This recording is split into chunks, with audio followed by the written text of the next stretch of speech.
Blood is the first incarnation of the universal fluid. It is the materialized vital light. Its birth is the most marvelous of nature's marvels. It lives only by perpetually transforming itself, for it is the universal proteus, the universal substance. With its double motion is the great arcanum of being. Blood is the great arcanum of life. We see this recited from a book with a figure standing, reading these notes on the blood. The person that we see is Aisling Sturbridge, a Tremere, who stands next to another Tremere, Regent Abraham Dusable. The two of them stand in a field, a baseball field, where they stand at the beginnings of a ritual, that ritual known as Fisher King. As the two of them walk around this landmark, leaving small runes written in blood, with a horsehair paintbrush, we see them demonstrating the beginnings of a ritual. But as that happens, the moon hangs over them in the darkness of the night, in the emptiness of this field, Chicago White Sox field.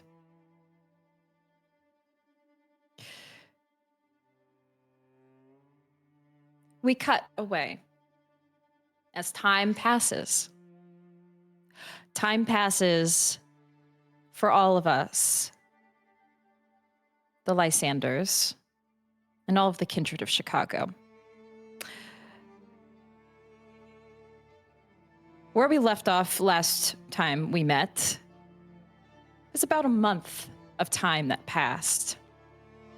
And during this time, Dorian, things remain stable with your ghoul, Marcus, though his memory and the times you tried to recall certain things of the past remain hazy. Everything else seems to be business as usual with Marcus. You haven't heard from your father, not unusual, but you do know that your father's company, Ethos Investment Properties, is coming up on some annual reviews with the board. But there has been a steady and progressive growth among your company and its business with recent acquisitions of several hotels within the city. You also noted that you took some time to research the methods of oblivion. This is something you, Bijan, reached out to me during time off. And you learn some elements of what oblivion is and what it entails, what exactly it is that some kindred have the power to tap into this oblivion.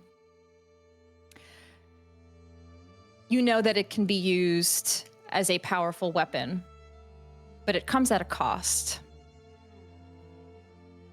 And many of them, when they use and tap into oblivion,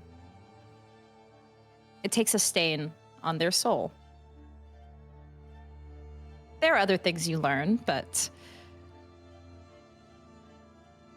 this is what time has looked like for you in the past month.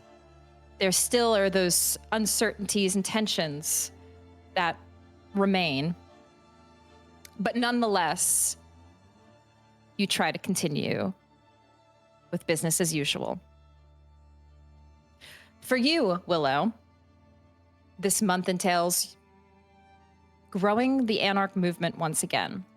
While you've not heard from Prince Kevin Jackson, you've not heard any whisperings of what his plans are with the Anarch movement, despite putting in your own requests. You continue to keep the restless yet eager Anarchs. You give them their own sense of hope to continue. And hope at this point is all that they can ask for.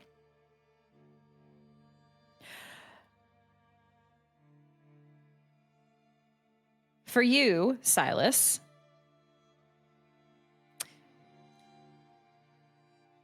things have been mostly normal at the Chantry. You've been able to help your friend Khalil, restore him back to health, as one would say, feed him vitae, so that he once again can reunite with his coterie. And he does. Khalil reunites with Dove and Ida. And the three of you, the four of you, I should say, negotiate your own dealings of if any boons are owed for your help. But while that all happens and Khalil is restored, in this month, your sire flies out to Chicago. And this, you know, is the beginning steps of what is to come. The things that Deuceable and Sturbridge have hinted at, those times are beginning. And the ritual that Deuceable hopes will give you all insight on the things that perhaps your father is planning. It is all to come to fruition very soon. You and Simone continue to work together with your homunculus. And everything else, the secrets that you keep, remain secretive. But that is all that has been happening with all of you in this past month. But it brings us back to the scene of where we ended last week. After this month passes, and Dorian, your son's birthday, Sebastian, your eldest boy, his birthday was to be this evening, and you arrived at your home in Naperville with a gift in hand, ready to greet your wife, your kids, ready for a birthday celebration, only to arrive at a scene of nothing, of empty, ghostly scene, where a birthday party looks like it was ready to be held, but nobody is here. Your wife is gone. Your kids are gone. Your home is empty, with the TV on, a kids' show in the background, and a cake uneaten, untouched on the table. Dorian, I ask you what you would like to do upon seeing this scene. I don't think it hits him all at once what is happening. You know, it's an odd scene. But he does understand. He does know that it's Kindred. That maybe it's Sierra or his father, but his world starts to fall away, and I think the terror starts to set in slowly at first, but then it just floods through him, and it's just like a oppressive feeling,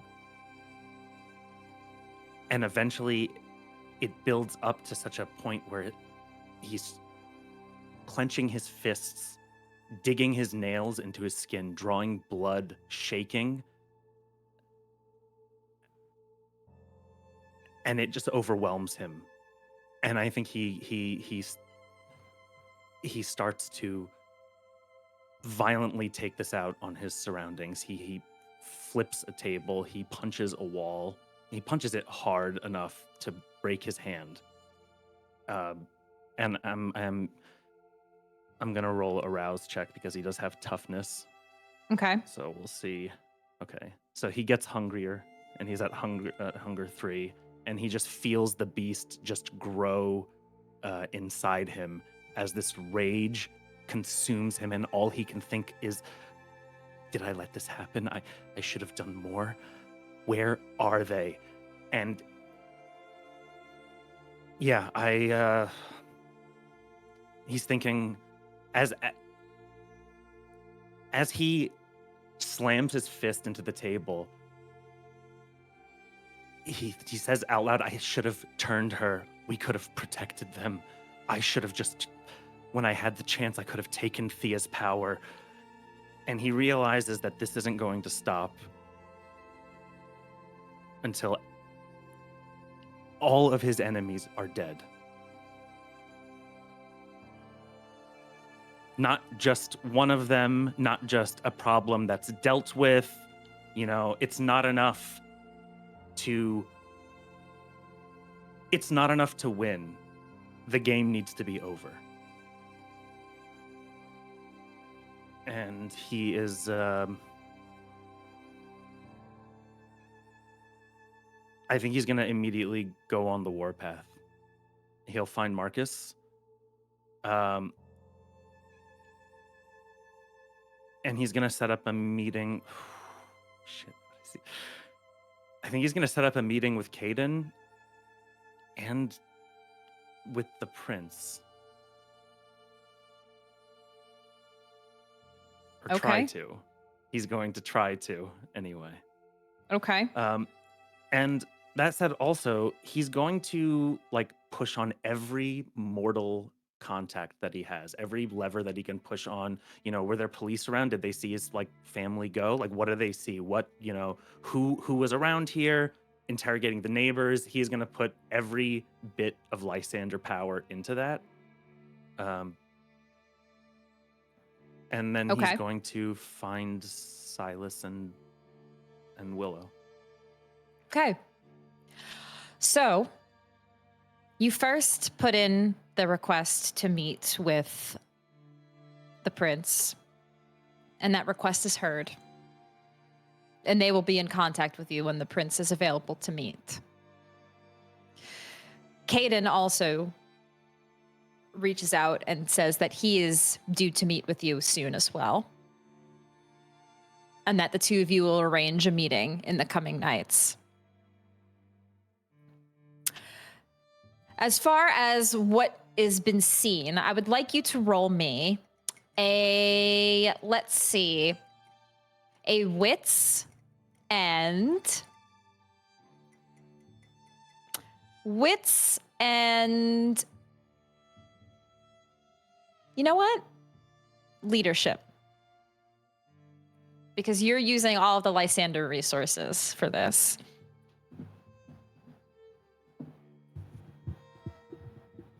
And you are also on a warpath.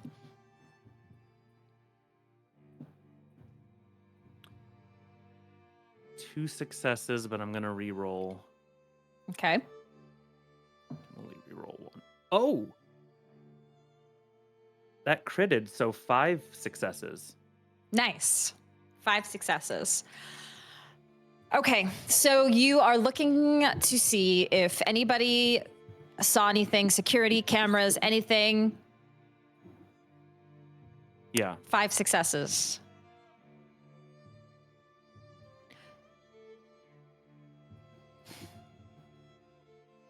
Oh boy.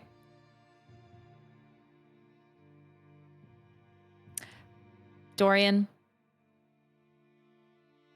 what you see may be shocking because you reach out to contacts, resources. Your cameras and your home security doesn't have anything. However, the neighborhood, obviously you are in a rich area, the neighborhood watch has footage that shows a car pulling up to your house. And this is during the day. So you know, it's the day of your kid's birthday. This is hours before you arrived. You see exiting the car is Marcus. But with 5 successes, when you look at the camera, you see his face doesn't look normal. Something... You've seen this look before because you are a user of these powers of the blood as well. When you command somebody to do something, they get that glazed look on their face. And you see his look, and he walks to your family home. You see him walk out with your wife. She has a concerned look on her face. And kids. And get in the car and drive away.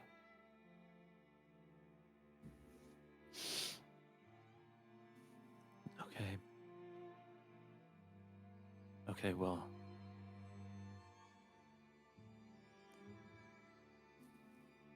Okay, I mean, at least it wasn't a violent thing. Yeah, Dorian is definitely distraught, and he's gonna find his brother and sister. Willow and Silas, it doesn't take long for this evening to hear from your brother, Dorian, contacting you with a sense of urgency and concern.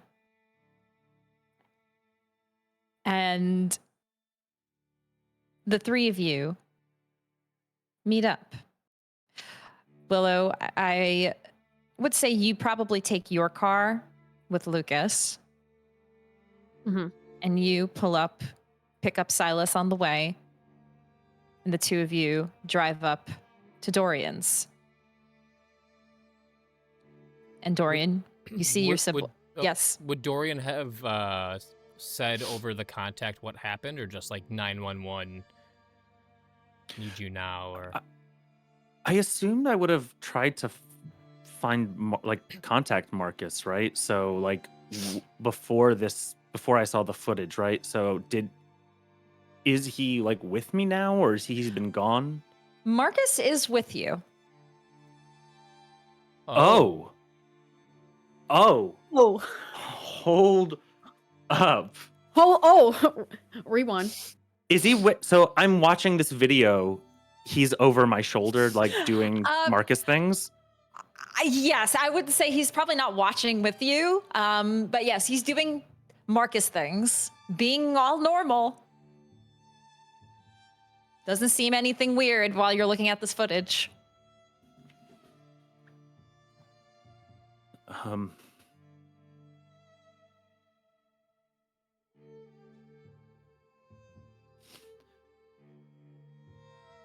Marcus? Yes, sir. I need you to come look at this. Okay, sir. What is it? Dorian's gonna slide the monitor to face him, and he's gonna press play on the video. As Marcus watches the video, you see a troubled, puzzled look on his face. What is this from, sir? What do you mean, what is this from? You know what this is. I don't, sir. We both know what this is. I know this is shocking, Marcus. I know you didn't do this of your own free will, but we both know what this is, right? I'm sorry, sir.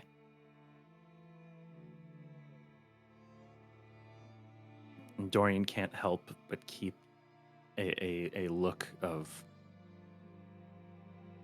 Sir, perhaps it's best I step down. I'm clearly not. Clearly, I've been Yeah, compromised. Yeah, Marcus, I don't know if that's actually going to work at this point.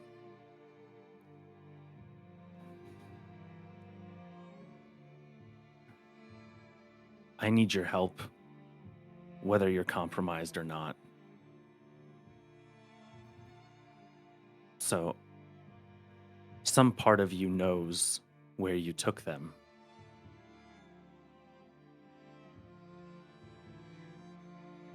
Right? Possibly, yes. Maybe. But And if I were to tell you to do everything in your power to find out where you took them,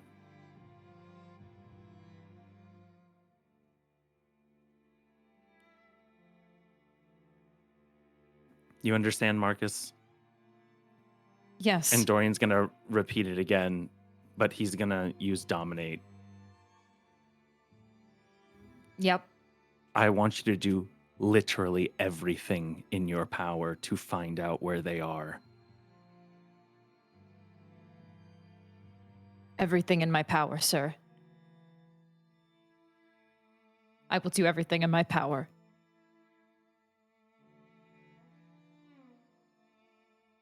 And you watch him about face and walk out of the room.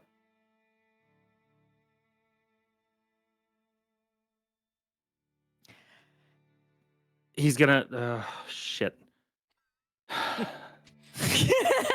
He regrets it. He regrets it real quick. The heat of the moment. He regrets it immediately. He's gonna call Lucas because he needs when he gets in contact with, you know what? Maybe I'll just wait till I talk to Willow. Yeah, he's gonna wait. You tell them to come to your house. And I assume, again, I know Silas asked, I assume you don't give the details. You just say like SOS, like 911, emergency, family meeting. So Willow and Silas, you don't know exactly what it is, but you know that it's like a 911 sibling meeting. And you're driving out to Naperville to Dorian's family home. Any idea what this is about? Oh, he didn't tell me anything. Did he tell you anything? No. He's like never out of his house though, right?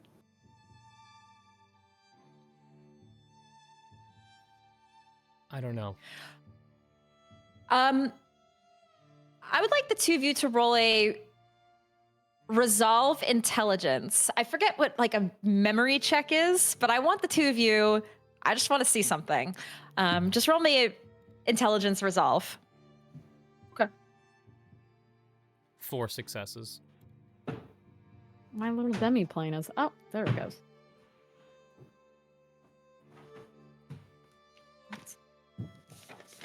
She should remember. Come on. 2 successes.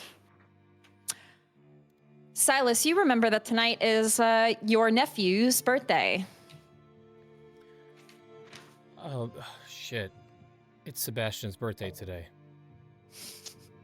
Oh, that would explain why he's here. Oh, do you think he... Well... Well, why would he feel send like SOS 911? She does a big old blink at you. Like a... Oh. Oh. Lucas, how far are we out? About 15 minutes. Make it 10. I'm gonna have him roll a drive. Dexterity drive. All right. Hey, he's a highly trained driver, right? He's got to have a high score. You want I him to made sure drive he watched faster? all the Fast and Furious movies before we hired him. I'm sure you've watched a couple with him as well. Oh, 100%. I think Lucas was a stuntman on those movies, actually. Yeah, before actually, he did was this. Dom Toretto's stuntman. Yeah. So, you all zoom and try to get closer to your brother. And eventually, yes, you pull up to his house. You enter into the home to a familiar sight of a birthday that looks like it didn't even start. You see the cake on the table. You still hear the sound of a children's program in the living room, but you do not see your nephews, your niece, your, what is it, sister-in-law? Yeah, And as you're looking around, you see Dorian in one of the offices looking at footage on a camera, staring at it. What's going on? Where are the kids? Aren't there kids at these things? Why is there a hole in the front walkway? He took my kids. Who? Who took your kids? Silas. He took my kids. He took my family. Who? Hayden? Dad. Dad did. Tonight. Yes, tonight. He came here Today. and He made Marcus do it. We were wondering when it was going to come, and it happened. Why is he still in your employment? What did we talk about? You know what? Now's not the time. Okay, have you called the cops? Have you put out an Amber Alert? Have you done all that stuff? I've done all of that. Okay. Well, we're Lysanders, so it's probably going up the chain.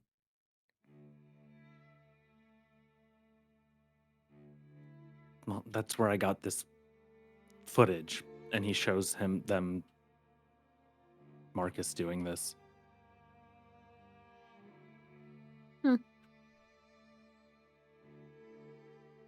And you know it was Dad. Did he admit it? Silas, who else would it be? Who else would control Marcus? This is a Ventrue city. How many people have dominate powers? The only other person it could be, the only other person who would dare to get involved would be Caden. And I don't see it. Yeah, we haven't really fucked him over recently. I don't think Caden has a reason to. Didn't you just, torch one of his storefronts? No, Oh, that's right. That wasn't you. someone else. Caden and I still have a mutually beneficial agreement that hasn't changed. Okay. So, where's Marcus now? You obviously didn't drive out here by yourself. I fucked up. Did you kill him? No. You didn't... Okay. I panicked. Lucas, I need you to find Marcus. Oh, no. You're not sending Lucas out there. Marcus is already dead.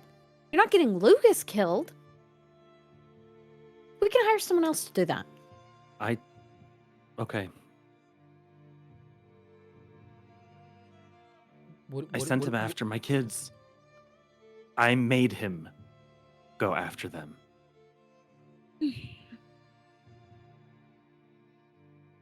Okay. You don't think Dad would actually hurt them, though, right?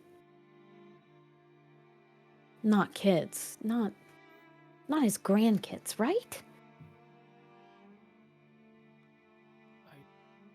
He's a sick fuck, but I don't know about that. He's a bastard, but I don't think he would.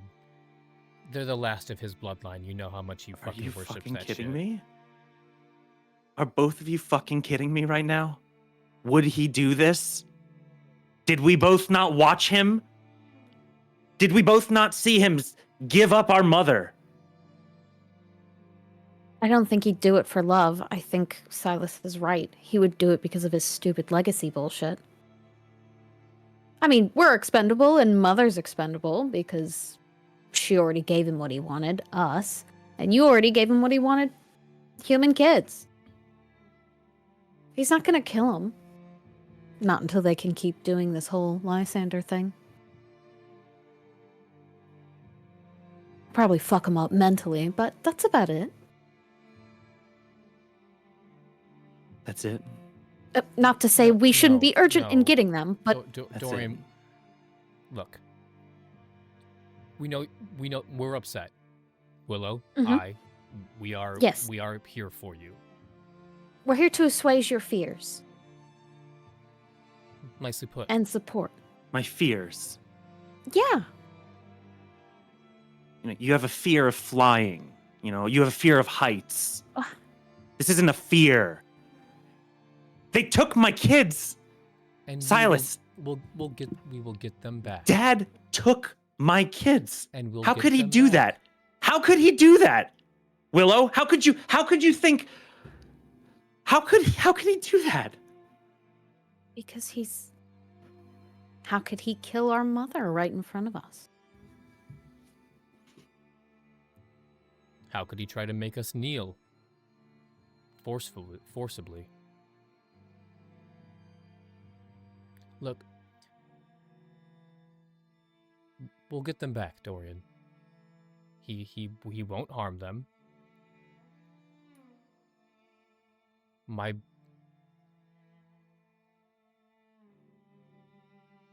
bigger fear is for Adeline.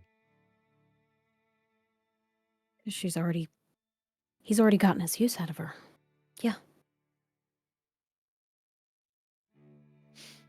So fucked up. But I can maybe help with that if you can give me your hand. She Dorian knows is- things, Dorian.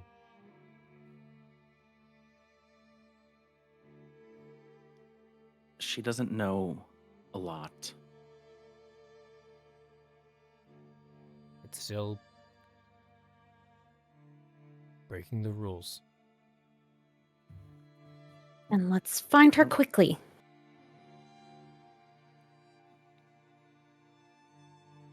I can try and see if I can find where they went.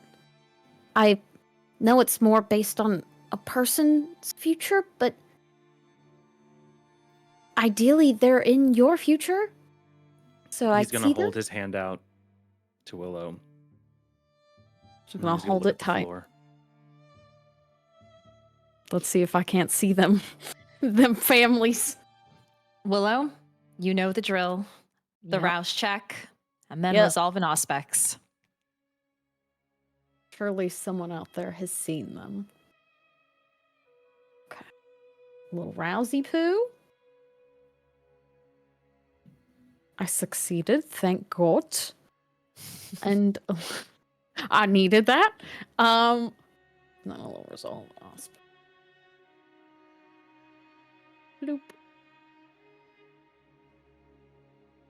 Oh, come here. Bloop. Bloop. Please. Demi Plain being a little... It's chugging for me. 1 minute. Ooh, chugging. For a minute. 3 successes. 3 successes.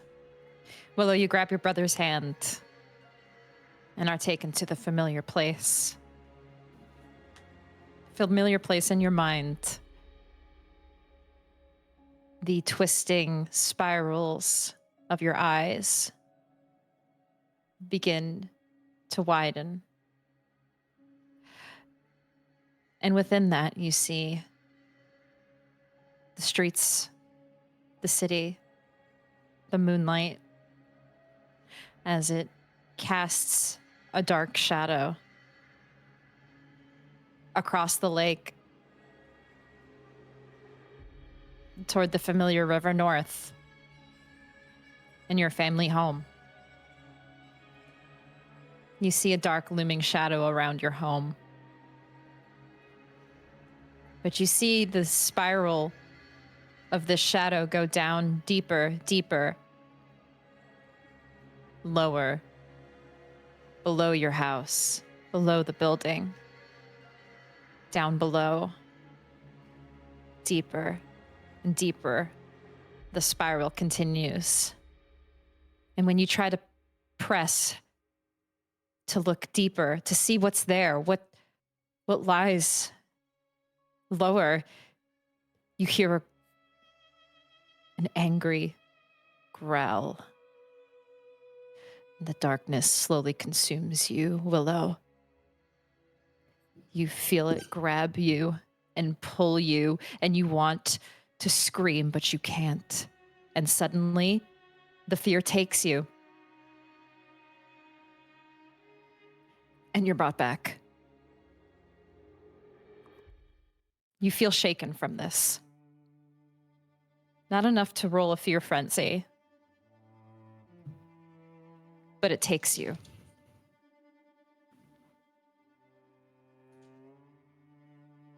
Oh, my God. You shouldn't start your premonitions with those 3 words. Mm-hmm. You okay?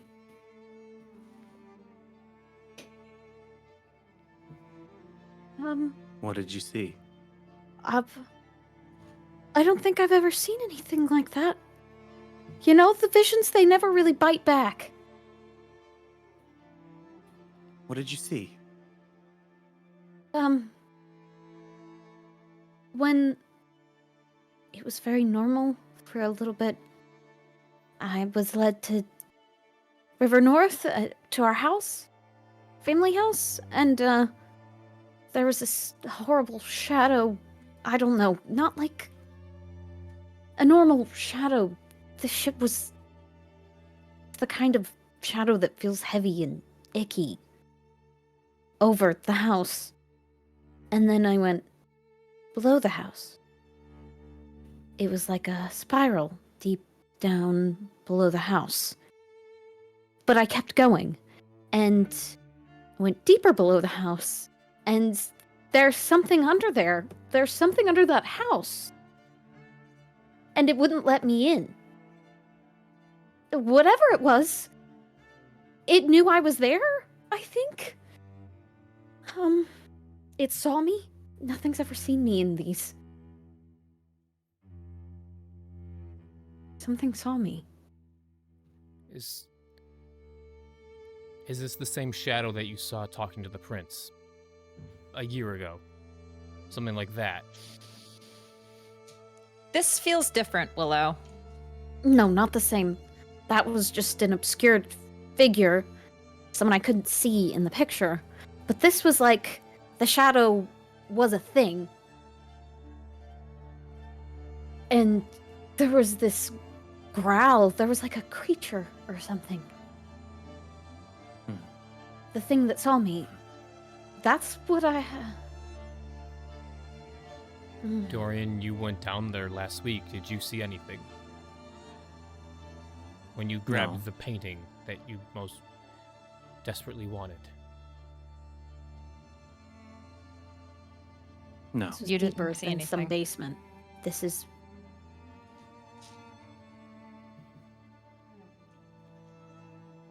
Unless there's a lower level. Did you see the kids? No, but that was my pinpoint. And typically I at least see the subject I'm looking for. Oh, maybe he knows I was going to try and do that. Were you looking for my kids, or were you looking for Lysander's? They're, you know, it can be a little iffy, and I was looking for your family. You might have found, I think you might have found it. You mean the thing? I mean, it was empty when we got there in Greece. We've been wondering what this power is. I've had my theories. We've all heard bits and pieces about our history. And this was the thing we were looking for. I mean, we were in a crypt, right? Let's... It would be the best place to hide something like that. Well, it's below the house. He would have years to create something, especially if he owns the entire building.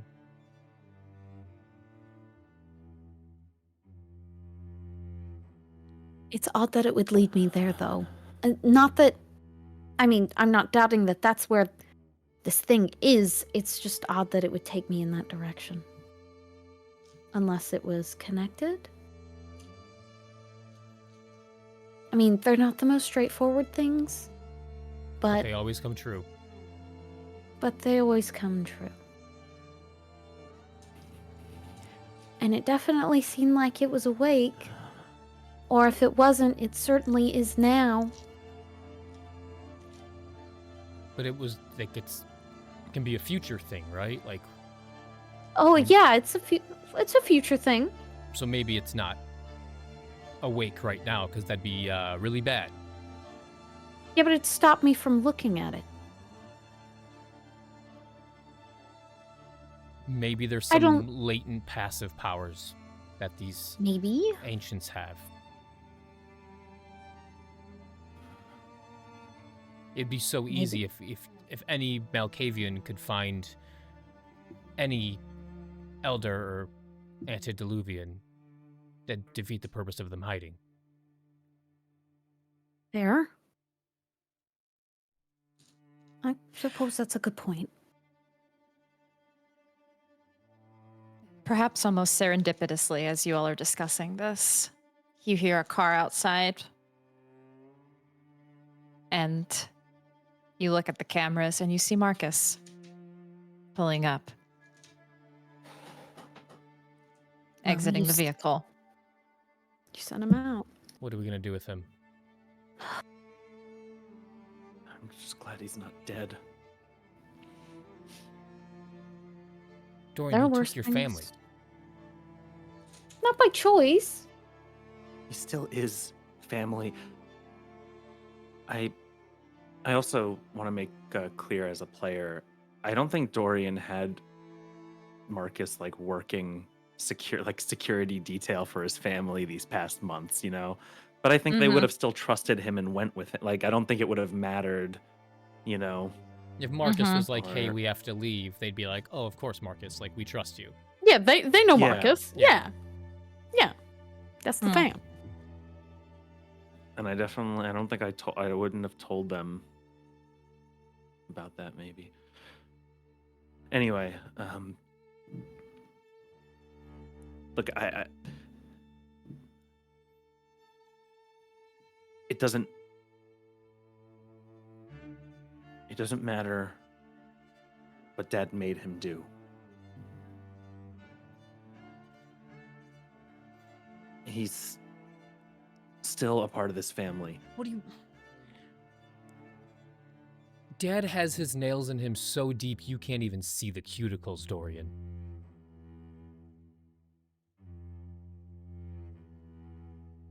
He is a liability. What are you suggesting? Cut him loose.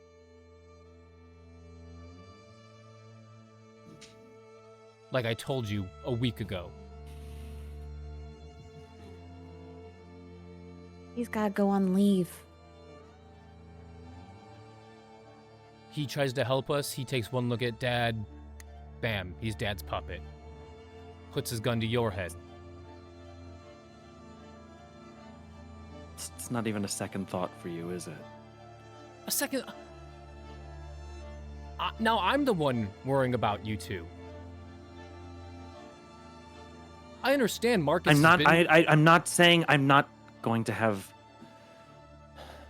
I understand Marcus can't have the same role that he had before. But what? I'm just going to send him out there on his own. Just cast him out of this family. Just treat him like an enemy. No. Yes. He hasn't done anything. Why don't we just send him on vacation or something? And then when Dad is dead, his hold over him will be done. And he can come back.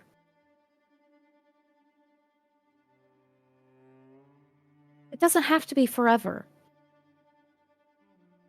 Just for now, until... It's what he would want too, I know that. He doesn't want to hurt us. And we don't want to hurt him.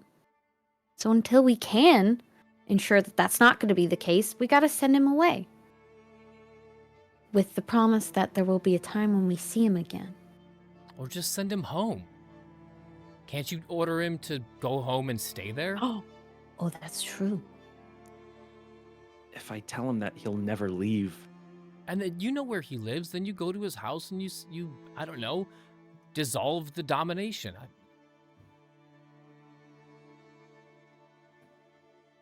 You could tell him to live a normal, mortal life until we go get him again.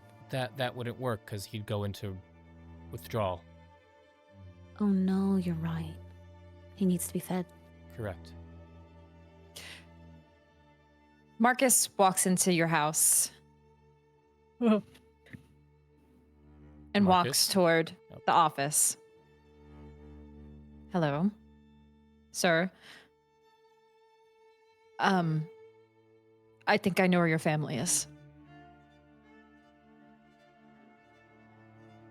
They're at the house. Wait, maybe my vision was correct. In 2 ways. Let's hope it's correct in a month from now, not right now. Anything else, Marcus?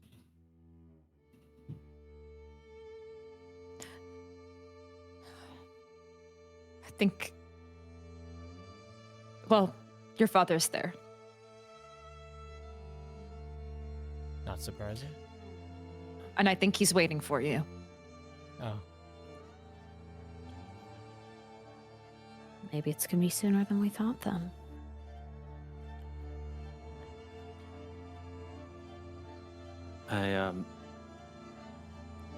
I shouldn't have compelled you to do that, Marcus. I'm sorry. Sir, my mind is no longer my own. For many reasons. I feel like I don't even know who I am anymore.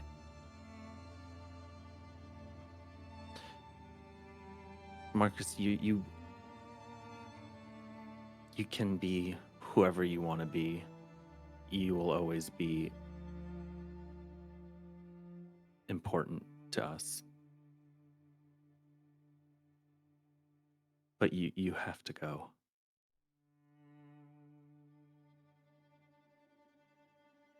Go where?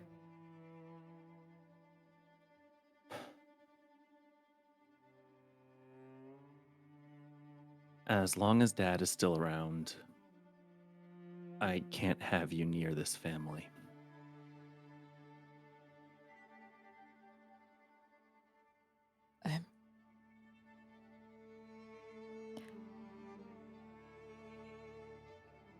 I understand.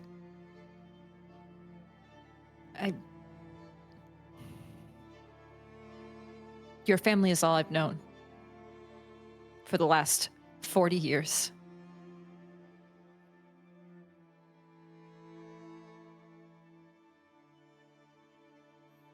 And I'm sorry that it's all come to this. I just want you, your siblings, to be safe and to find peace. Because ever since that night, almost 2 years ago, the night with your mother, I don't think there's been a night of peace. I don't know if there ever will be. That's all I want.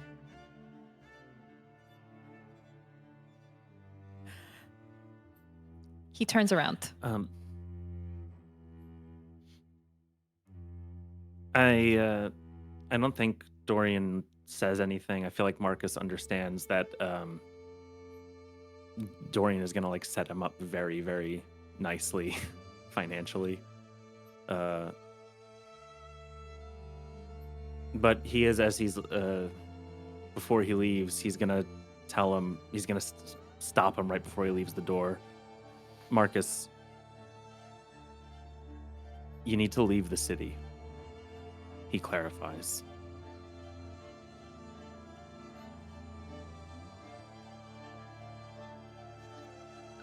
I understand. I do want to leave, sir, but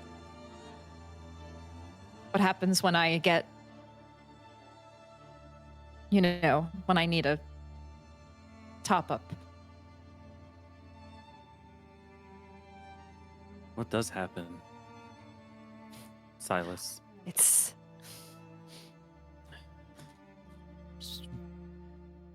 similar to a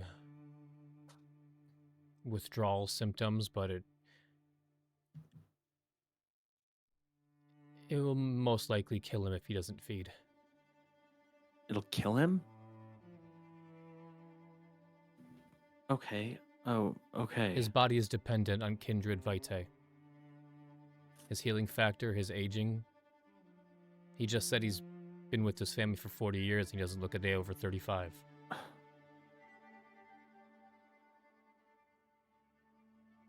Fuck.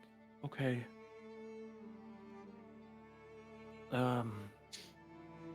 Do we have someone who can take it to him? Like a little baggie? Okay. Would that be all right? We'll figure it out, but this is more complicated now. Kindred Vitae turns rancid in a matter of minutes outside of our bodies. It worked with Lucas because we were doing a direct transfusion from you to him. Putting it in a baggie and transporting it that way usually doesn't work. How often do you need it? every couple of weeks I can sort of manage. Oh, really more than a week is pushing it. And maybe there's a That's when meeting spot we can meet you at. No talking. We just give you what you need and then we split off again. I'll go dark. I'll be off the grid.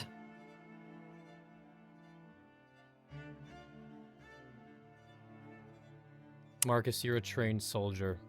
You know this isn't personal. We value your 40 years of service, but you are a liability. Yeah. I understand. If, we'll find a place when I need what I need. And I'll be out of sight.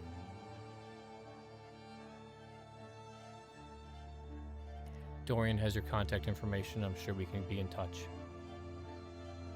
Yeah. Just be safe. It won't be forever. He goes to Lucas, and the two of them exchange like a handshake and a hug. Oh, boys! No! And you watch Marcus leave.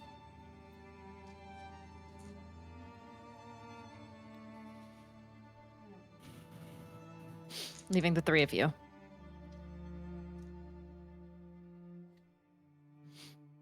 That man literally saw us all be born. Yeah. So what's the plan?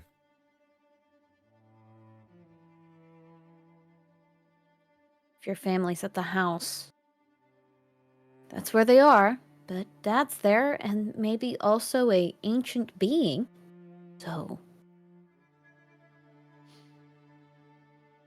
this would kind of be the time maybe to, I don't know what kind of...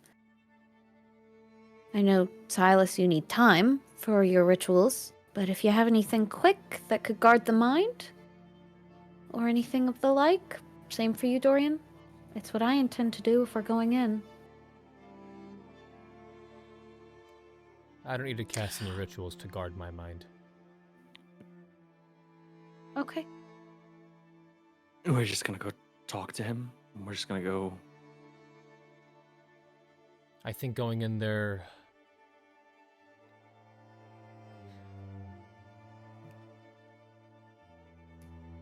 I think going there tonight is a bad idea. We need time to prepare. I don't think we're going to be able to talk our way through this. I don't know what I would even say tonight. I don't know.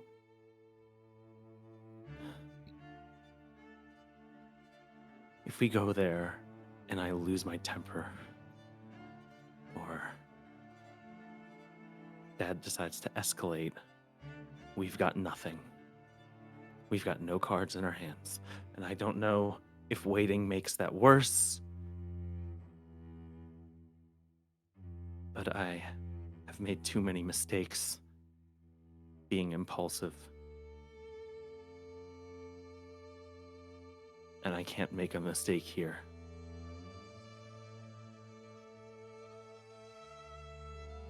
Okay. I agree. What would you like to do instead?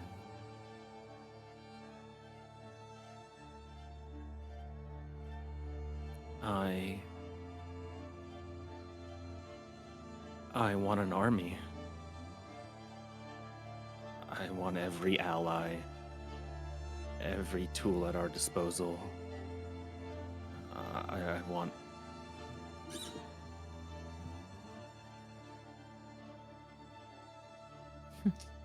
I want more than what we have. Yeah.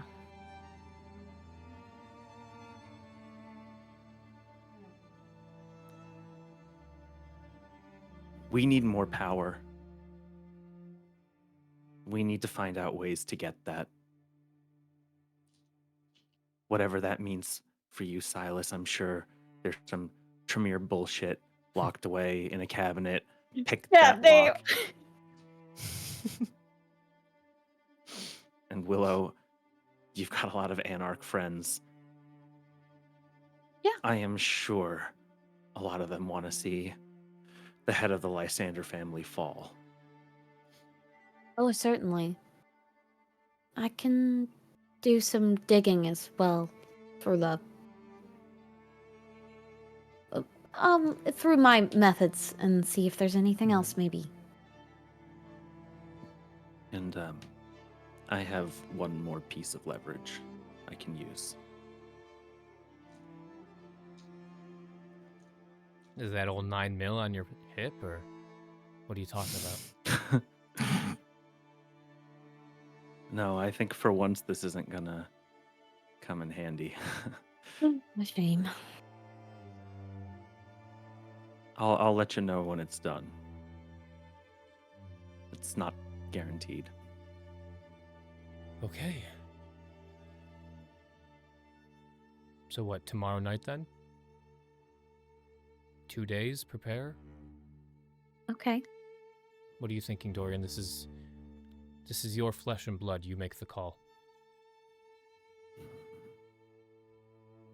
I didn't hear back from the prince or Caden yet. Do I have any of like a meeting with Caden? Anything? Okay. Nope.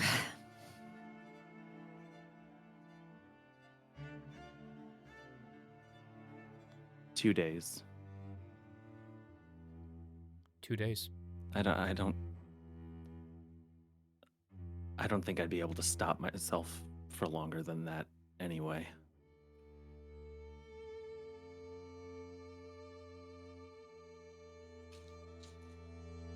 He's not going to hurt your kids, Dorian.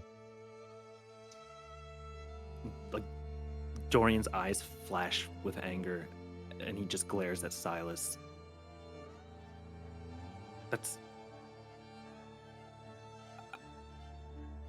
I don't want to hear any of that anymore. All right? Okay. Yeah. Just do me a favor and just don't talk to me about what you think Dad is capable of, because I don't care anymore. That's completely fair. Okay.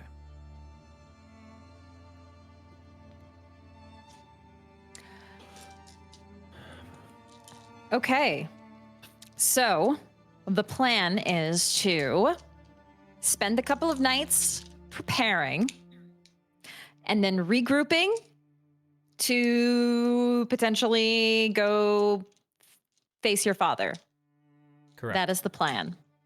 All right. So you all split up. And I would also suggest at this time, perhaps you all take some time to feed and bring your hunger levels down in the coming nights. Silas, I guess we'll start with you. Is there anything specific that you are looking to do?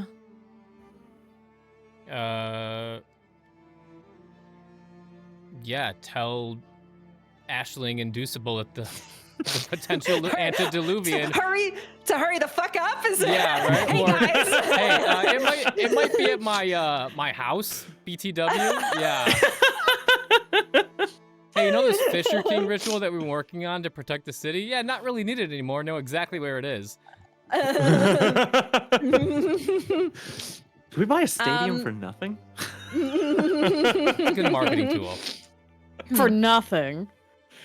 Oh. You give them that info, and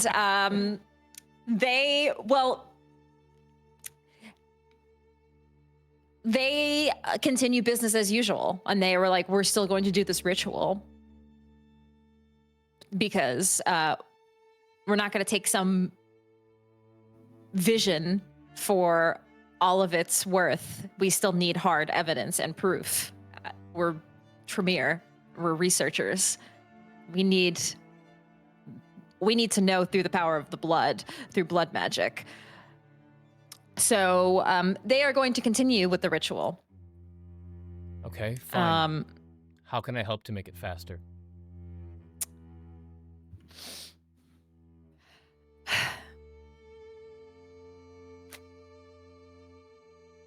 Perhaps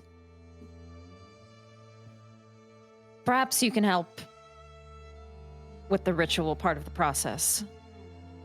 And they hand you some dirt, and they hand you the paintbrush with blood, vitae.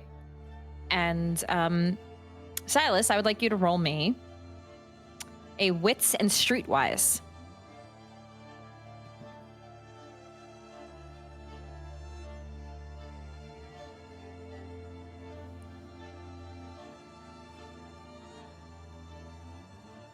Three successes. You assist them with the ritual. And this does help speed up the process, but this is still a timely ritual. Deuceable says, "I suspect within the next night or two, we will be able to get this figured out. If you have any plans to meet with the prince soon, we'll want to get him here." Okay. so he can see for himself. A day or two, I can work with that.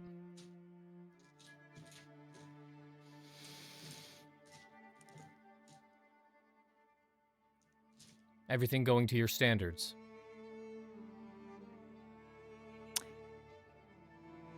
Yes, actually. So far, it seems that this is turning out that it will end up working. Good. I'm glad.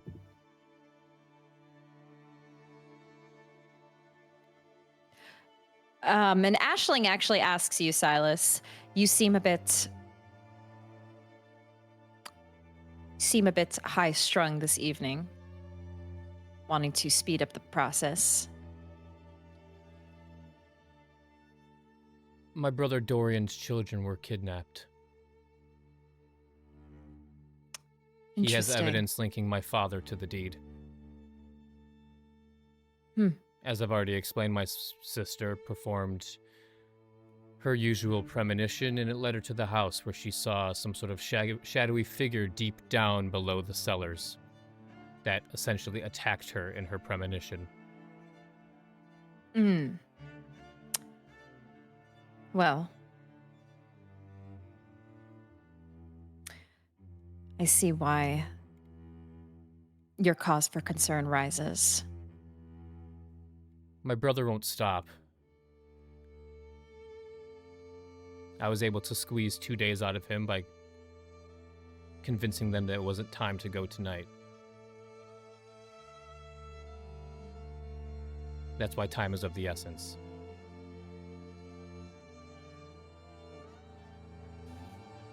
It could already be awake. That's all I'm trying to say.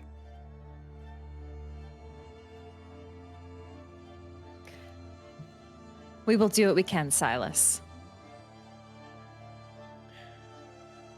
I know. Look, as much as this stadium was a gift to the Tremere, it was bought with Dorian's money, so at least we owe him a little bit of gratitude.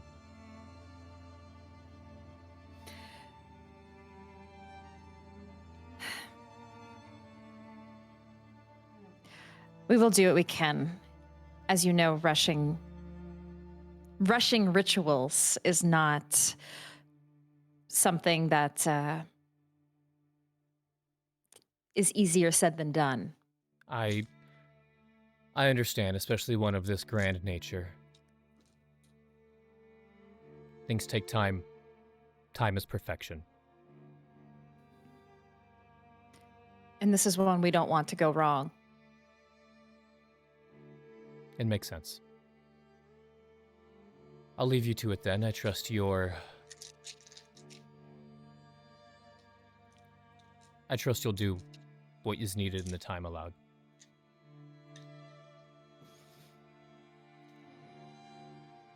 And you back to do. Yeah. Oh, yes. I'll be returning to the Chantry. If you need anything, that's where you'll find me.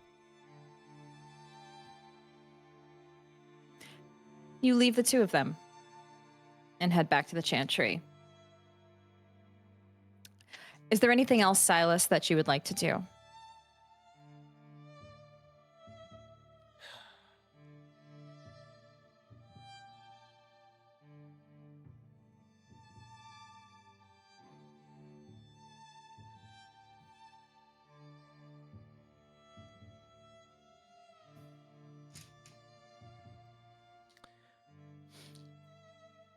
I'm going to do Silentia Mortis and create a silence amulet for the time being. Yes. Okay. Do you have to rouse for that? You do.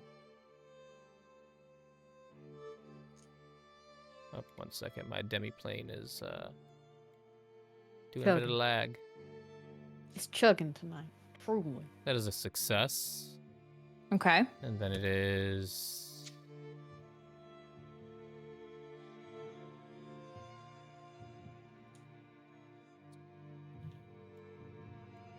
Let me just re-roll it, see if I get a crit. Silencia Mortis. 4 successes, so it goes off. Okay. Okay. So you have a silence stone with you. Talisman. Yep. Okay. All right.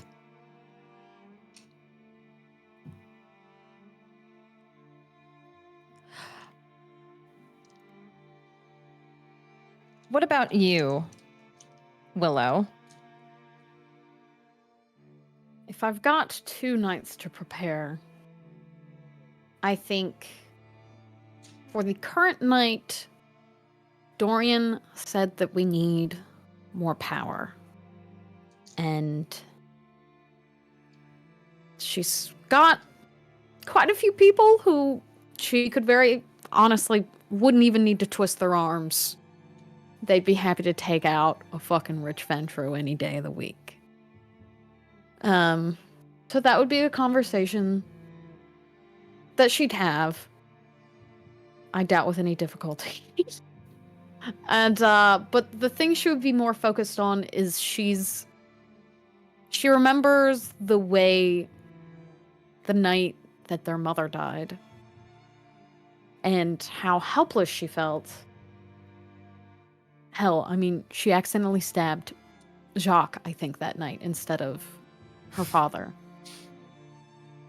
Trying to help. And she knows a lot of the things she's good at are not quite the fighty bits, but the more mental, stealthy bits. And she wants to find a way to improve those things. Scared of reaching out into the web again. But she will do it. For family. She doesn't know what she's looking for. But she's looking for someone very vaguely reaching out for help. How to make her more useful to the family. For someone to... She thinks about when Adder was kind enough to teach her an ability, the way Jacques taught her things. Just finally a teacher, something she has never had, to help her hone some of her skills. Hell, maybe she won't learn it in one night, but fuck, she's got 2.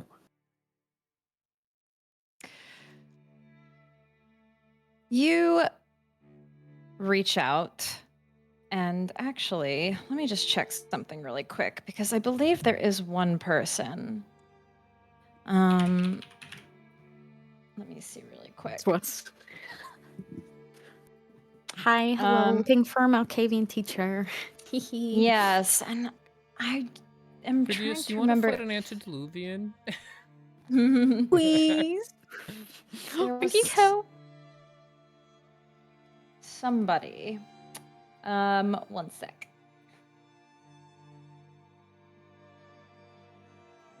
I need my training montage. Yes, this is your Rocky montage. No,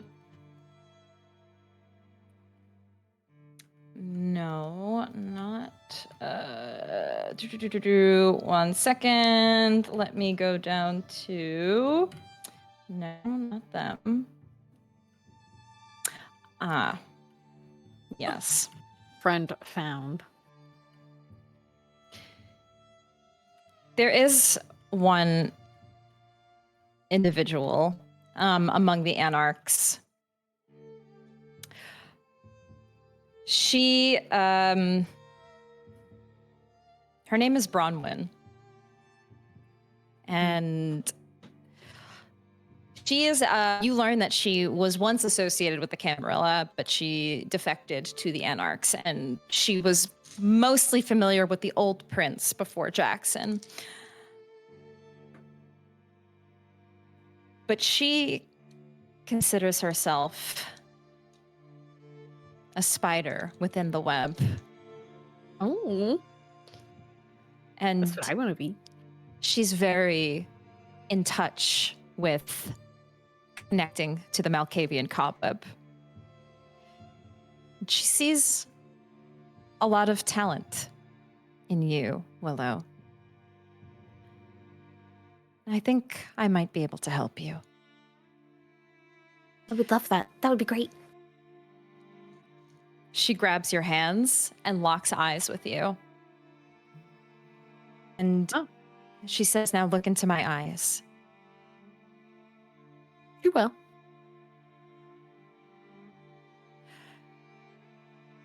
And as you gaze into Bronwyn's eyes, you see those similar spirals. Oh my god, she just like me for you. And the two of you connect via the web. You hear the whispers in and out between your ears. But as you're looking at the whispers, you can actually see them visibly in your sight. You see them, and they do divide out like a spider web. You see where they connect. You see the lines drawn in between each of them. Whoa. And you're almost able to reach out and grab one. And as you do, you see that it's her. You find a way to connect with her by tapping into the cobweb a bit deeper than you once previously were able to. And she teaches you, now if there's somebody that you need to find,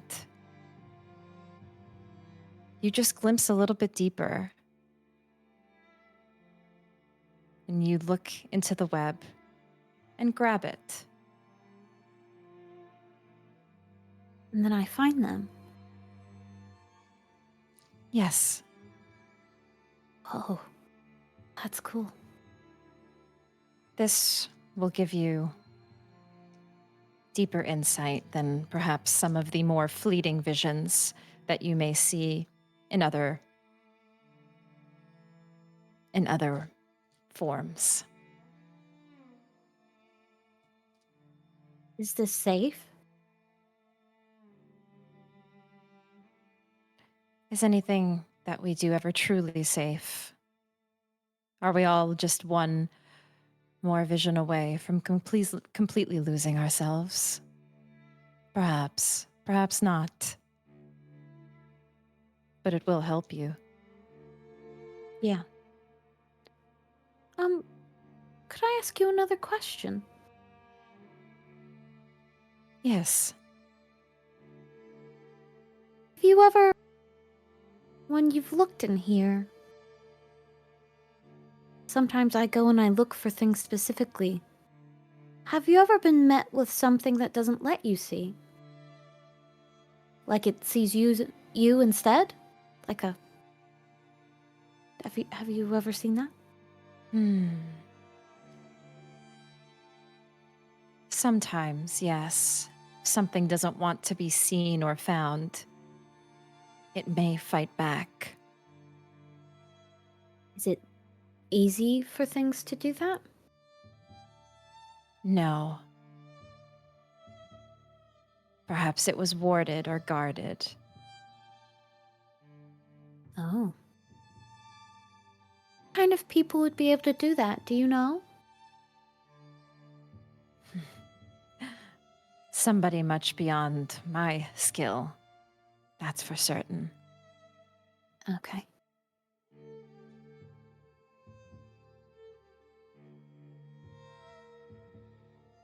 What is this then? Maybe it will be more useful than I think. I think it will.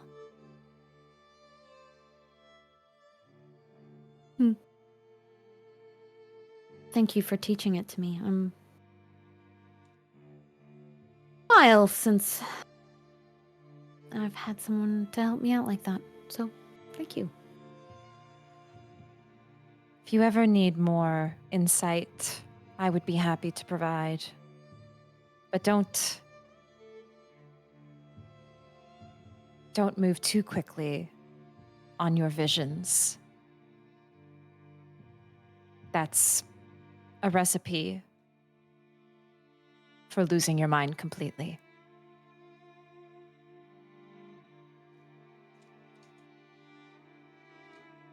Good to know. She looks very nervous. Like, I didn't know that could happen. Oh. We will be here, Willow, when the time comes. When you need us, just reach out to me. I will. I'll find you in the web and I'll let you know. It'll be nice to have one less Ventrue around. Yes. She will give her like a little pat on her hands. Little friendly pat. And Willow, with your Malkavian Anarch Bronwyn teaching you this, you unlock a new Auspex ability. Unerring Ooh. Pursuit.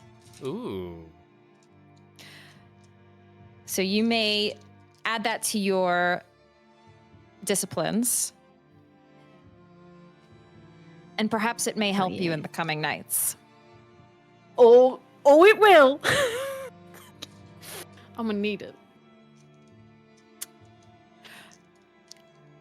Now, that leaves us with Dorian. In these nights, is there anything you are doing?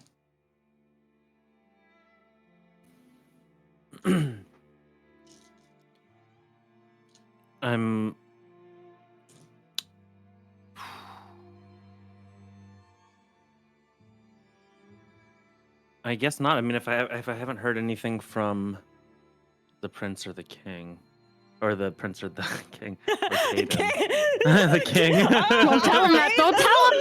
Tell me about the king. Who's of the Adam, king? you didn't hear vampires. that. Oh boy. Adam, He is- I meant to say wipe that Caden. from your memory. He is the hardest at, you know?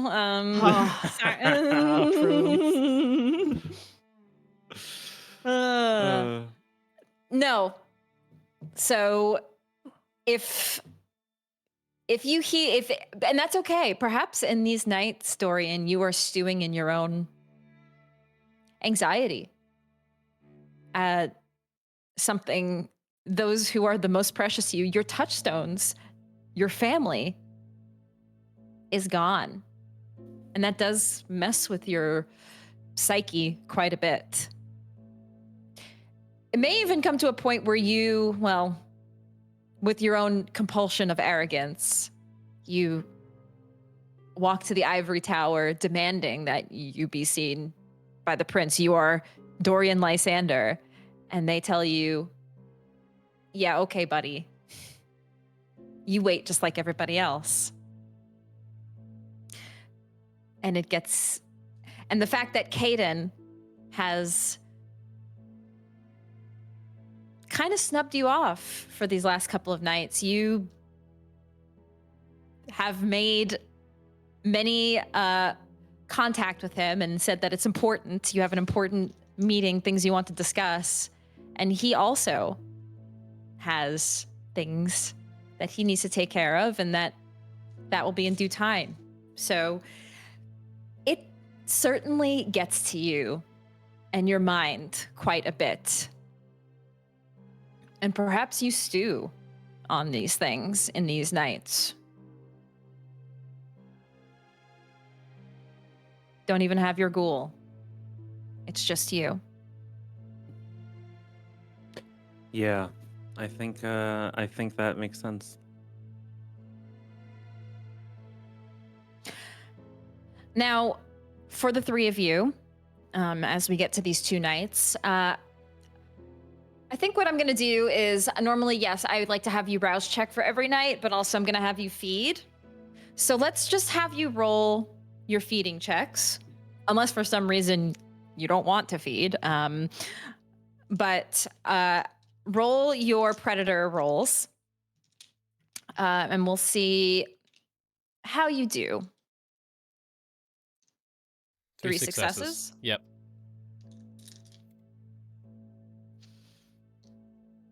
Three successes. Silas, you may be taken to hunger 1. I have 3 successes. You as well, Willow. TY. 2 successes. Dorian, you are at hunger 2.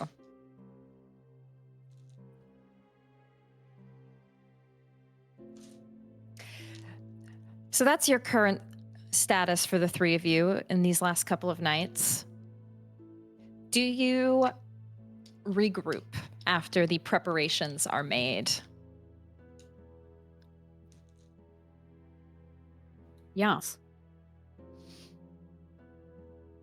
The 3 of you regroup as siblings. You don't meet at the family house. Before we regroup, I would check in with Deuceable and Sturbridge to see the progress on the, like, as I'm leaving the Chantry, I would go to the stadium and see if they're there.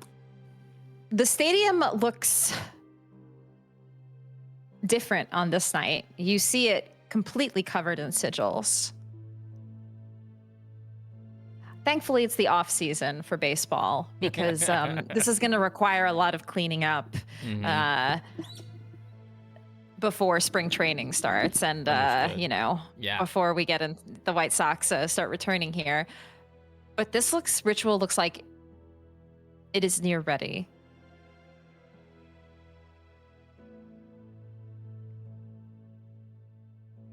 It looks good. Must have been a Tomorrow hard couple nights' work. Indeed. Tomorrow night, we perform it at its most optimal state.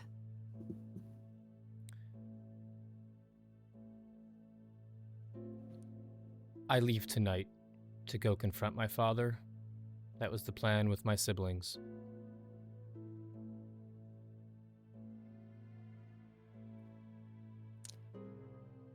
Well, good luck. And be careful. Any words to the wise? If there's anything else you can gather from your home, perhaps anything that can help us, we can use it in the ritual.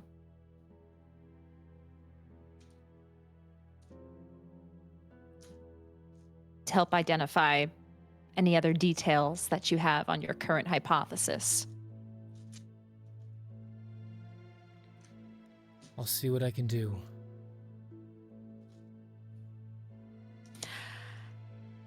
Best of luck, my child.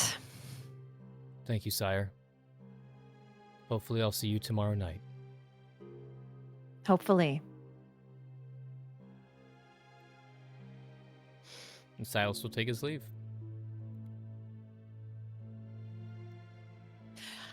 The 3 of you reconvene. And the 2 of you, Willow and Silas, you see Dorian looks stressed. It looks like these last 2 nights, he's been he looks a little disheveled. He's wearing a suit as usual, but it looks like he's been wearing the same suit the last 2 nights. You can see the wrinkles on the shirt. The cufflinks are no longer attached. The buttons are unbuttoned. He looks a little disheveled. Have you been sleeping?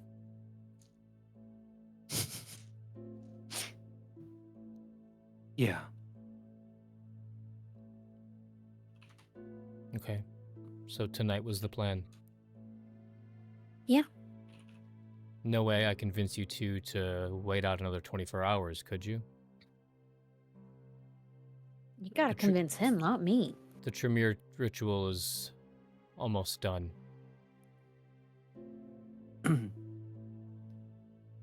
And what is the ritual going to get us? Hard evidence of what's in that house. Potentially, of course. The Tremere won't move And without he's hard gonna look. evidence. He's gonna look at Willow. Like, I mean, did you bring any Anarchs? Like, do we? I didn't get a hold of Caden. I have them. This doesn't feel. They're not going to show themselves right now, but they're ready when I call for them. They are nearby. And just because we have hard evidence doesn't mean we can act on it immediately. That's fine. I'm hoping I can help with that. As long as things don't come to blows tonight, and Dad doesn't have some weird thing to get around this. Which is also possible. Yeah, we were supposed to have more help. I know. This doesn't feel. We're just gonna walk in there. We're not fighting. And What if he wants to fight, Willow? You don't take someone's wife and children without looking for a fight. Then I suppose what we should do is, I made a deal with Caden to be here for this.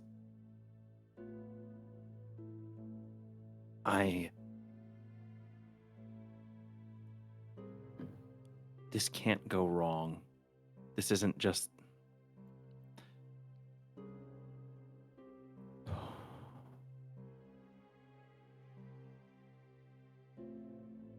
The next time we see Dad is going to be the last time. If we're not ready for that, then I don't want to do it. there's no guarantee he's still at the house.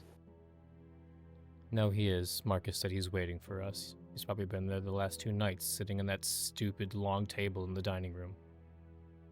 And you think he's waiting for us to kill us? I'm sure he has a card up his sleeve, probably something he learned from Sierra, like usual. And there's got to be something else. We don't all have to go in, if you're worried about it. Well, I mean, if I'm being quite honest, the blood magic that Dad has over us, that's not resolved, right? I mean, for Silas, you're all clear. Then Silas can get out. And if it comes down to you needing to run, then I'll call for the Anarchs and they'll buy you time to run. If I need to run and he tells me to stay still, that's what I'm going to do. That's what I'm saying. I'm saying we have to rely on Silas. It means you and I have to stay because Dad tells us to stay. I made you a gift, Dorian. And he'll pull out the amulet that he made.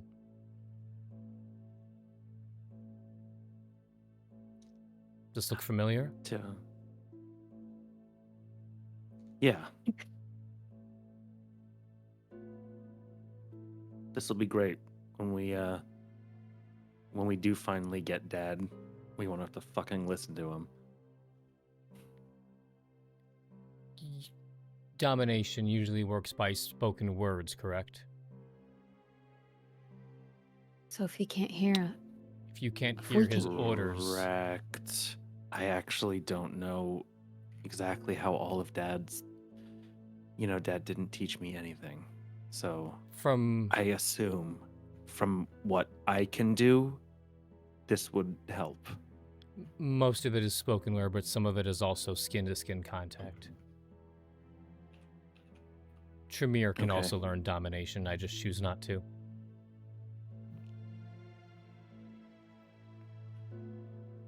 Then it should be fine.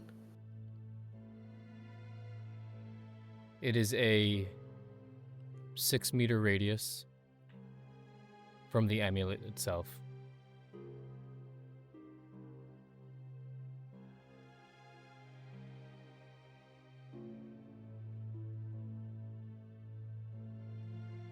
Okay.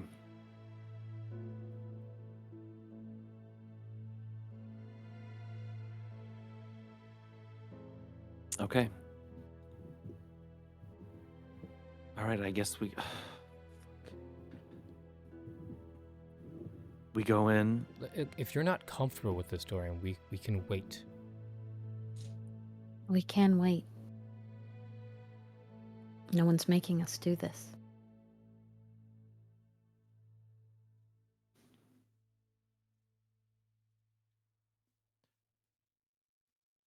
I mean, you think they'll be safe though?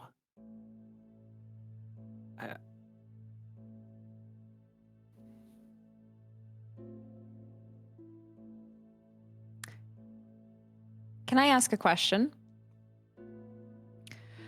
Where were the three of you? I know we didn't quite decide. Where would the three of you like to meet for this evening, where you're having this meeting before you potentially head out or not? I would assume back in Naperville. Back at your family, at Dorian's place. Yeah. Okay. Sure. Just checking.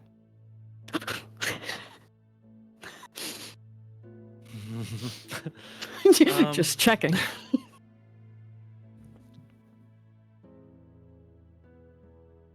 It's your call, Dorian.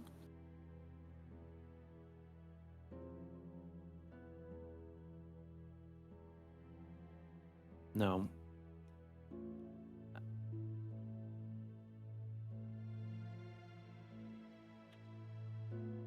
I don't know. I don't know what to do. I honestly don't know what to do. I'm worried if we don't go now, that Adeline's not going to have much time left if she's even still alive. Fine, then we go. We have ways out. Even if it goes sideways. Okay. And we're starting socially, correct? We probably should. I don't think we win in a fight. I think that's last-ditch effort.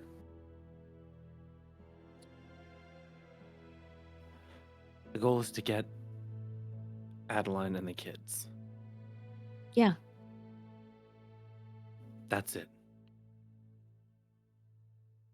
Right? Correct. Mm-hmm.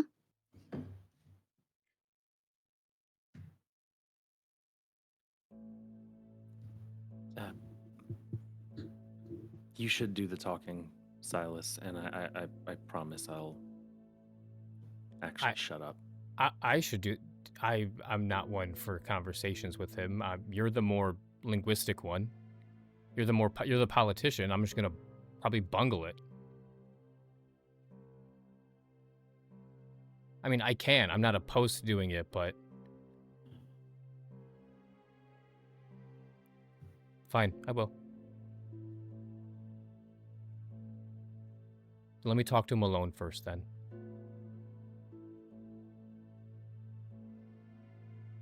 Alone? I'm You want to afraid. go in alone?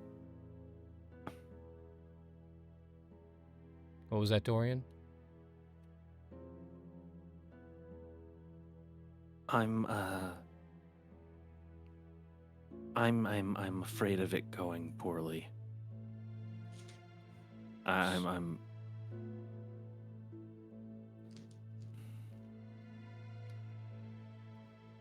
I'm really scared right now.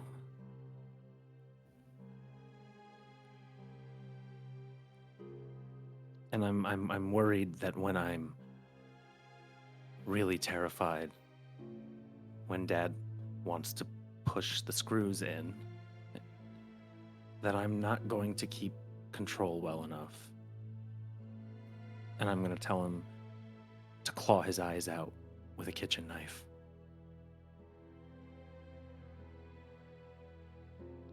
Okay, maybe I do the talking then.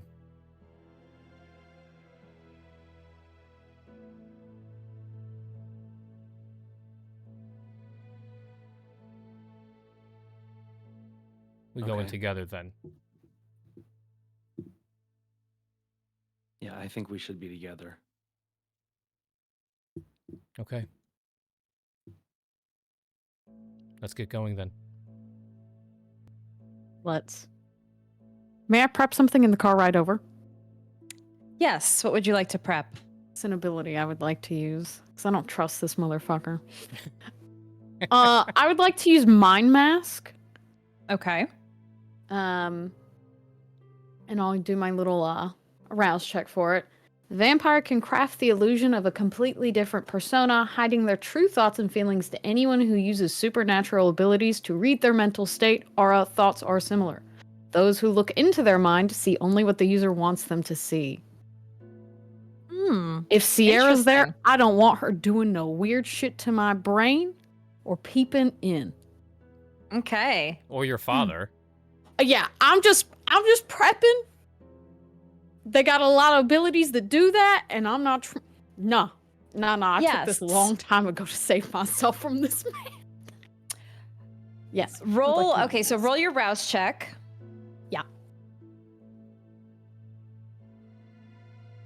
Succeed. And I would like you to just roll the intelligence and obfuscate now, and we'll see how many successes you get, and that'll determine how much is masked. Okay. For the rest of the evening. 6 successes? Oh. Holy shit. That's the highest roll I think I've ever gotten in this fucking game.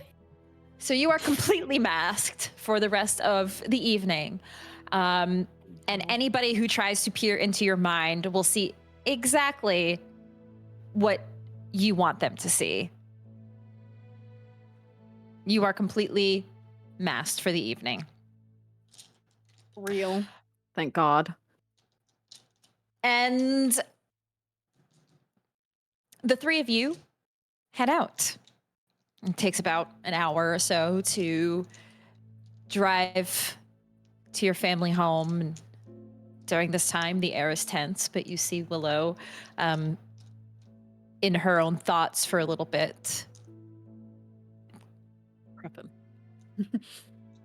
And you all pull up to the home, your family home. And many, many times you've been here for many, many holidays, many, many family events and meetings. But this one, it feels different. It feels worse. It feels like that night with your mother. And it keeps taking you back. And as you enter into your house, we will take a break. And when we return, we will be back for the second half of Ancestral Blood and see what happens. See what lies inside of the Lysander family home. So we'll be right back, everybody. Give us like a 10-minute break. Go grab your snacks, drinks. You won't want to miss the second half. So we'll see you. We'll see you in a little bit. BRB, everybody. BRB, right. friends. we'll be back in a bit.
Hello, everybody, and welcome back to our second half of Ancestral Blood. Hope you all are enjoying so far. But I think we're just going to get right back into it. So let's dive back into Ancestral Blood with our Lysanders pulling up to their family home. And the three of you exit the vehicle. And it hits you as you're taking the elevator up to the top floor where most of your family business is taken care of, that all of this that you've been doing and taking care of is just one less one of you. And it hits again that you are without Val in all of this. And as you go up to your father, you think about her, and if what happened is really true, if she took that deal and she's truly gone. But it's just the three of you. As you head up the elevator, walk down the hall, and pass by Reginald, who nods at you all quietly. You enter into the family dining/meeting room.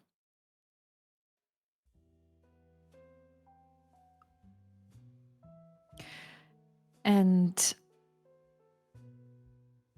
sure enough, staring at you all at the head of the table by the mantel is your father.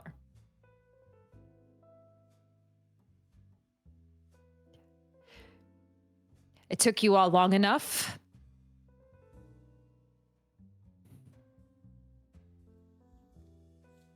We had some things to finalize. Things to finalize, yes. I'm sure.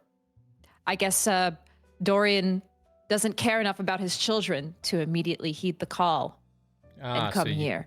You openly admit it to kidnapping his children. Kidnapping, please. Marcus simply told them that they needed to be here. That there was emergency. There's no danger. There's no danger for your kids or your wife. You just didn't care enough to come check. You had to wait several nights. I've been waiting. Well, I hope it was a comfortable wait.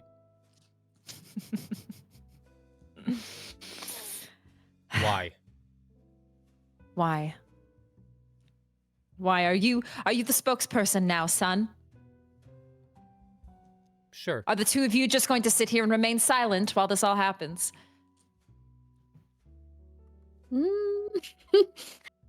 I don't think I You have many enjoying nice this? things to say. Nice things to say. Am I enjoying this? No. No, I don't enjoy how this is all escalated, how this has all come to be. No, I don't enjoy this. Have you? Has none of this meant, you know what? Have the three of you learned enough? Have you learned enough in these last 2 years? Have you learned the truth that no matter how much you all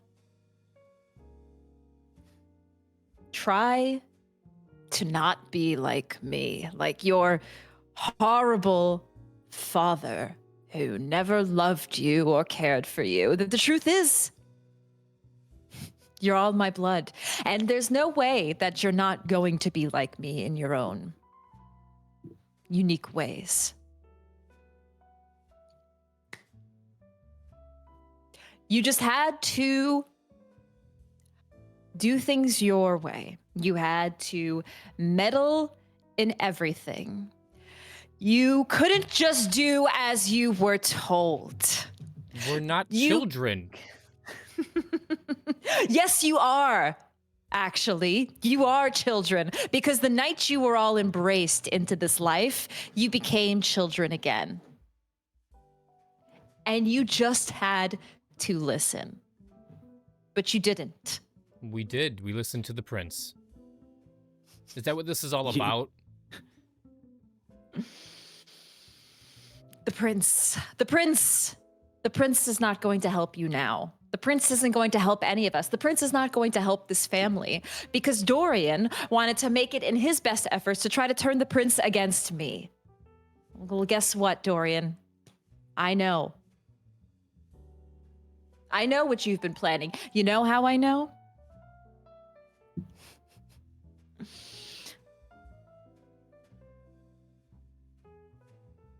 He smiles. You know what? No. No, please continue. We're Not your all monologue. We're all very interested in your big grandiose plan. Yes, the big grand plan that you all have tooth and nail tried to pull against me when you decided to waltz into Sierra's hotel, take care of things on your own terms. Everything you've done has been just a step against me. Ever since your brother decided to take vital medical group for himself, the first step, every little thing you've done just because you didn't want to be on my side. But you know who is? Your sister Val. When she took the deal, Silas, she decided to leave the city. Yes, I made that offer. And, well, you see, there was actually a lie. I wasn't trying to protect her because, well, it seems only after 2 nights that she left Chicago, could tell something was wrong. She's a junkie now, it seems, of her own sire's vitae. Yeah. She was craving it so desperately.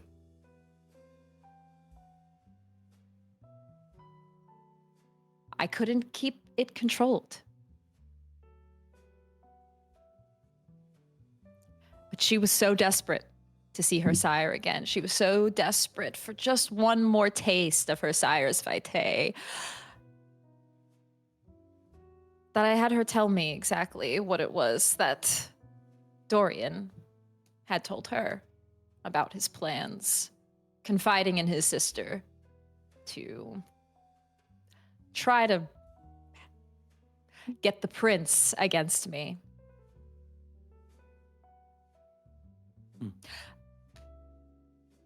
But I now know.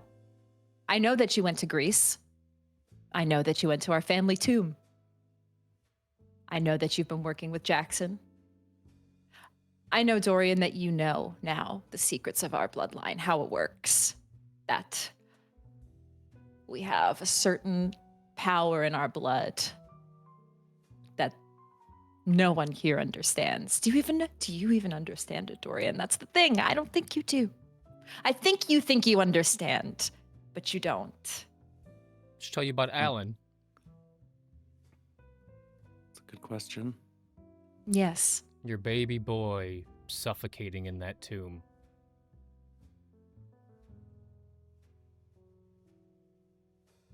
A fate I did not want for your brother. Sure. You seem real broken up about it. You know, it's funny, Dad. You said that we became children again. You had a second chance to raise us, and this is what you did with it?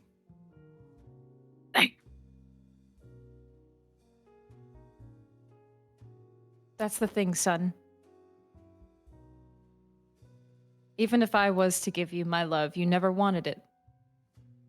You defied me every step of the way. The minute you decided to work with Caden. Over me. What are you talking about? I know that you and Caden, when he was going to take our company away from us, you made a deal with him and didn't talk to me about it? To take over Vital Medical Group? My whole life, all I've been trying to do is make you proud of me. All I've been trying to do is follow in your footsteps. And then you turn me. You make me Kindred. You make me Ventrue like you. And again, you do nothing for me. You put me out in the wind. And Dad, this world that you threw us into, it's not the same one that you raised us in. Only the thing is, Dad, you didn't raise us in that one either. So I don't know what you expect from your family at this point. What kind of loving bond you think we have after we watched you.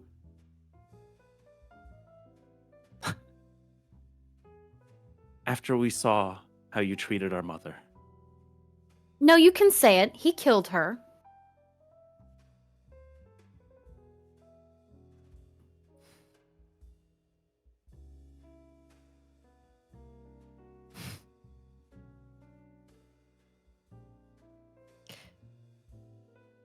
This life, it will chew you up and spit you back out without any care. I know you all have seen it. And I know that you all know better. And you will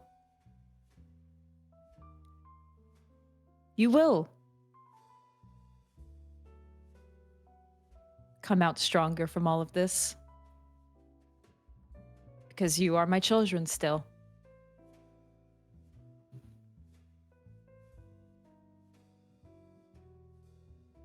Dorian.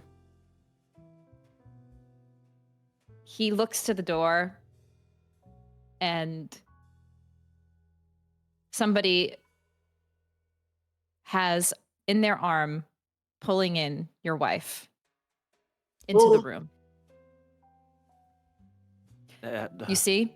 She's unharmed.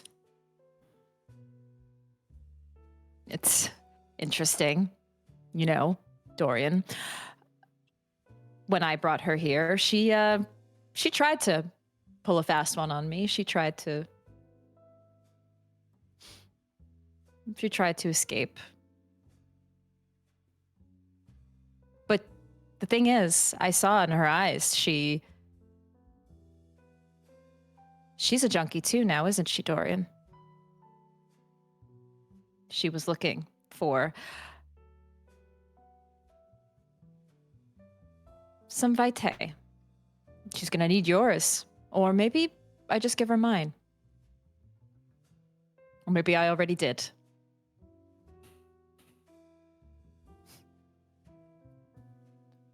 You okay, Adeline? She looks at you and nods.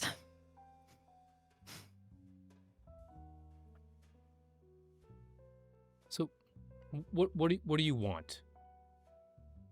That you've stooped to this level of... I'm going to say kidnapping. It is kidnapping. You're not their legal guardian, so don't try to lawyer one over me. That you've stooped so low to kidnapping your daughter-in-law and your grandchildren. What do you want?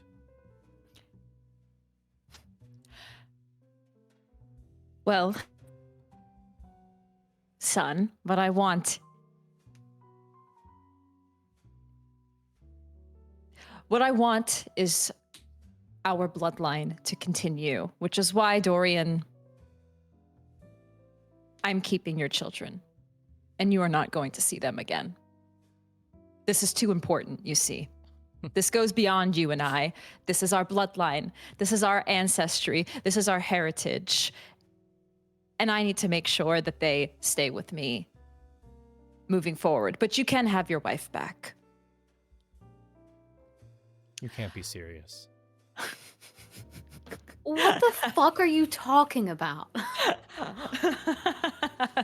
I am totally serious now, Dorian. You can't take This is it. You have. This is You're it. frozen, Bijan. Up. That's all right.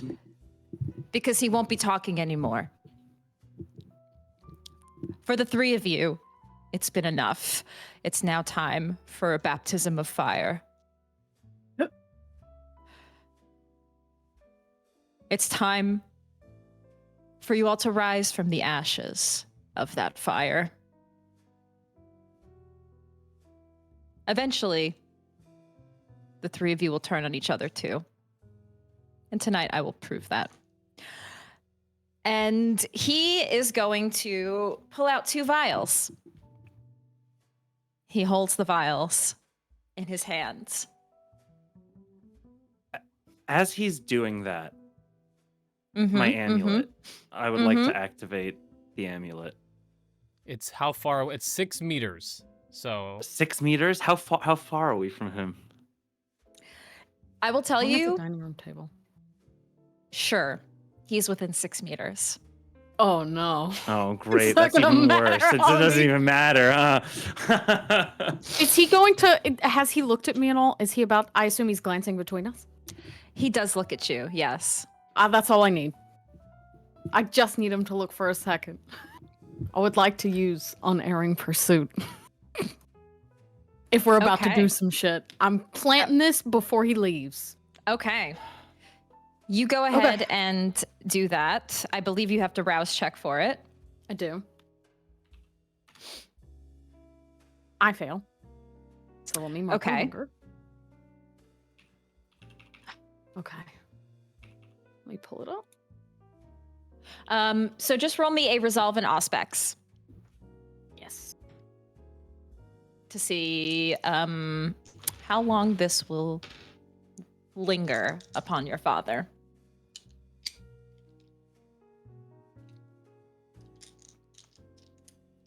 Four successes. Okay, so that's 5 nights. You have him tracked. And as he pulls out these 2 vials, and Dorian, you pull out your amulet. you have to make a rouse check, Dorian. To Go put ahead and make your rouse check. a rouse check of blood into the amulet. And Chris, might I request the music Of move course. to something a bit more intensive? Absolutely. Oh, Okay. The light jazz isn't cutting it. The light jazz is not cutting it. What did you succeed or fail on that rouse check? Succeeded. Okay. Oh yeah, that's good. So you pull out this amulet and silence fills the room. Sorry.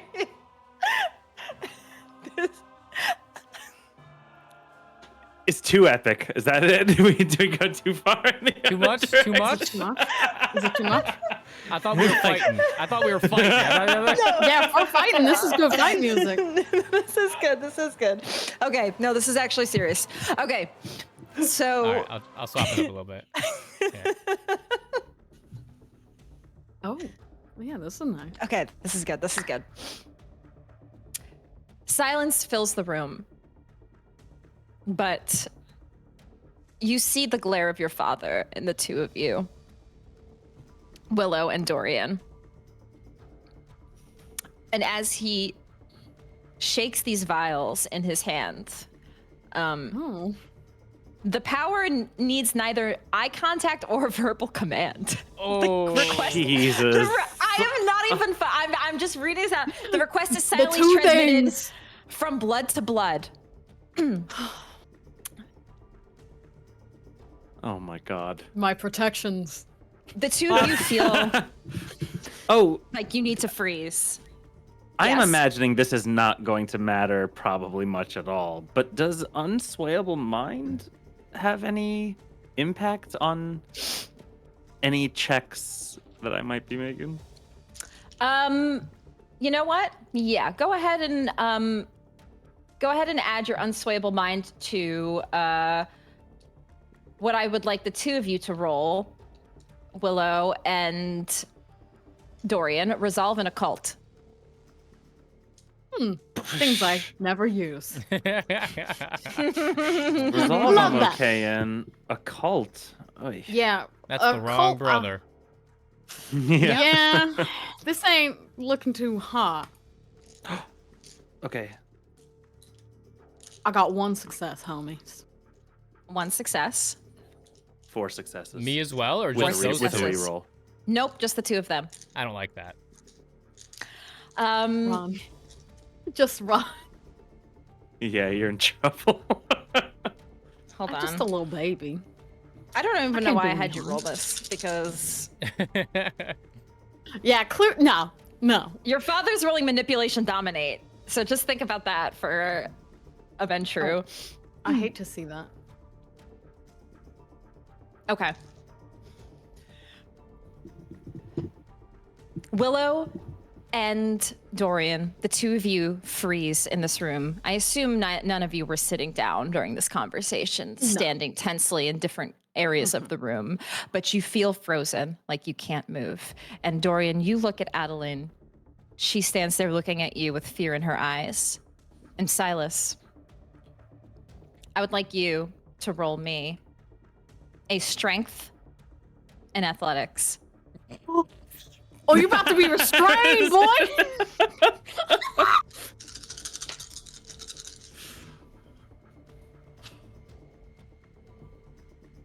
Holy shit. 5 successes. That's a bestial crit. A messy bestial crit. fail or a messy crit? Sorry, it's a I was messy like- crit. Sorry, messy crit. That's 5 successes. A messy critical, 5 successes. Silas, behind you, you feel 2 shadowy tendrils begin to lock your arms. And you fight it. And you turn around and look. And you see Sierra staring you in the eyes. With that messy crit, you have one action. What would you like to do? The only thing I can do. Silas turns Blood around magic. and he turns around. He's going to see her casting out these shadowy tendrils that are grasping his arms, and he's going to bite his lower lip as it fills with blood and casts Scorpion's Touch. And so that is a rouse check. That is a success. And it is a contested roll. Okay. I'm going to do what- something which we don't usually do, and I'm going to rouse my blood. Okay. I'm okay again. So I add an extra die. Is that how that works? Yes. Yes, you do. That is another 5 successes. So I'm going to bite my lower lip, cast Scorpion's Touch, and I rolled a dexterity athletics to spit it at her. Okay.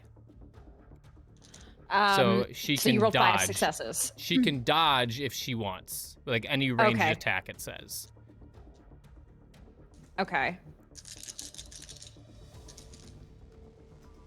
She rolled 3 successes, so Okay, you she would be able doesn't- to. So she doesn't dodge it. So let's see how strong this acid is.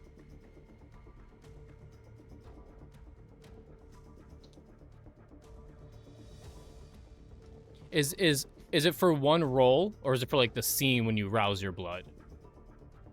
Usually for the for one roll. Sorry, Got one it. roll. Okay. So it's 4 successes, and she can defend with stamina plus occult or stamina plus fortitude, whatever one she wants. Stamina fortitude. Stamina occult, actually.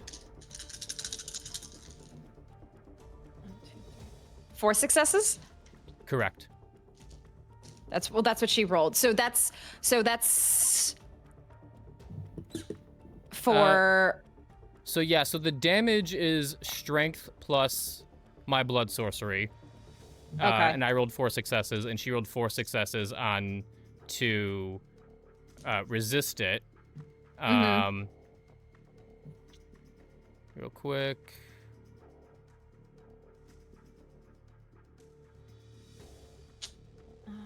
Yeah, let me look something up here really quick too.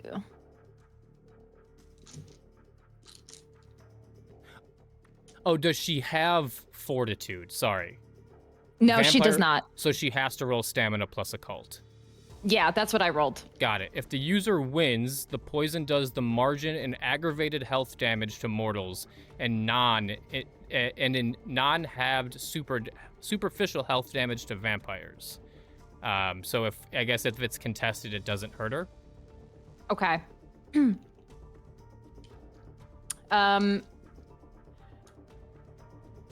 What I will okay, so it doesn't hurt her, I guess essentially. So. Yep. But I will say you do at least distract her for this time, in that she wasn't expecting you to turn around and spit in her face. So acid, by the way, or venom, yeah, whatever. Spit acid in her face.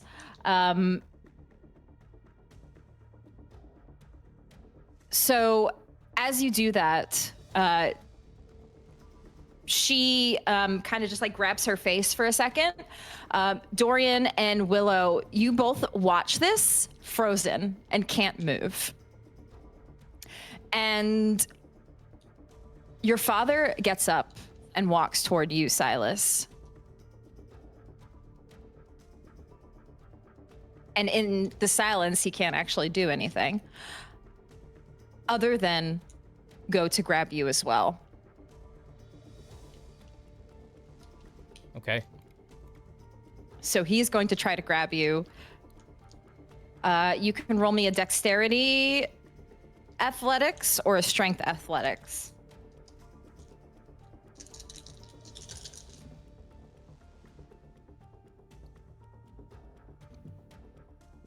Two successes. He rolled 5 successes. He grabs you.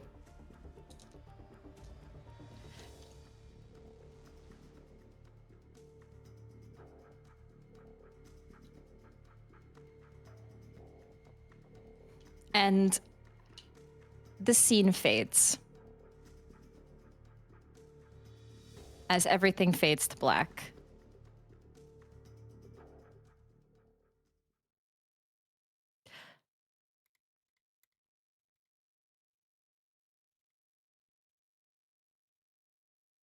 Silas, Yes. you awake in a room. You don't know where you are, and you're not sure how you got here. Your memory is a bit hazy for what happened. The last thing you remember is your father grabbing you. You remember seeing Willow and Dorian and Adeline. You remember Sierra. You remember the scorpion's touch. But you can't remember anything after that. This room has no windows. It has no furniture. It has a single door.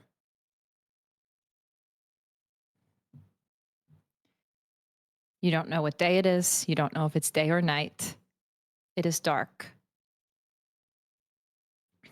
How am I feeling hunger-wise? You feel hungry. Raise your hunger to 1 level.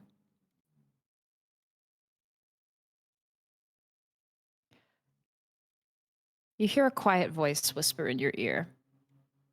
Your father. There are 2 kinds of people in this world, son. Those who save lives and those who take lives. For so long, you were in the business of saving lives. It's fine. It's time to finally accept that that's not you anymore, son. Is he in this It's room? You don't know. You look around. You kind of move your arms to. Nothing is around you. He goes and tries the door. You try to open the door. It's locked. It's an iron steel door. What are you talking about?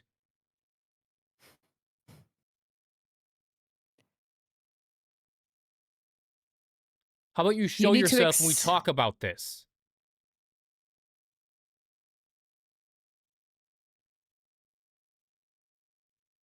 Why don't you say please, son? How long will I have to keep you in this room before you say please? I know how it is. I know your ego.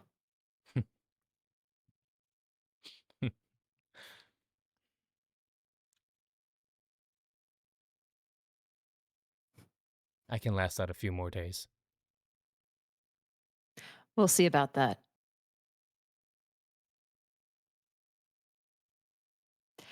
And we fade from Silas in this room. And instead, we see Willow. Willow, you awake in a similar sight, a room, empty, with no windows and a single door and no furniture. You also feel a bit hungrier. You can raise your hunger up by 1. And as you sit here and look around, you feel like you see things in the corners, faces looking at you. But you're not sure if they're real or not. They stare at you.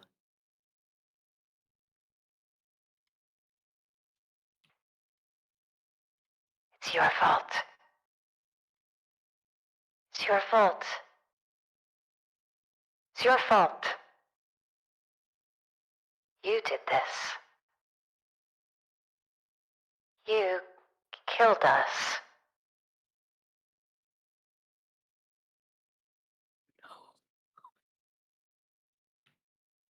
You protected this city, but at what cost?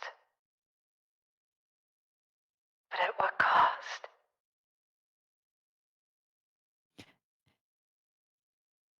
And you look at the faces. They look vaguely familiar. One of them looks like a Malkavian you once saw.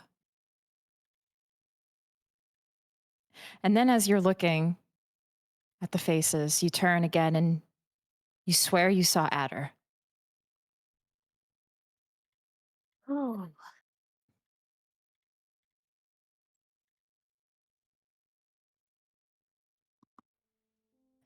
Nope.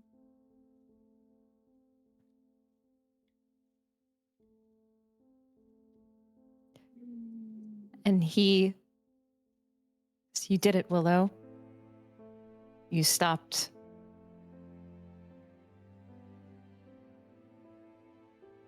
You stopped the hunters.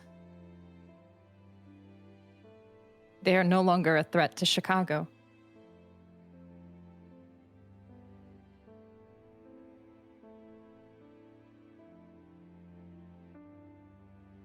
The Anarchs, you helped them too.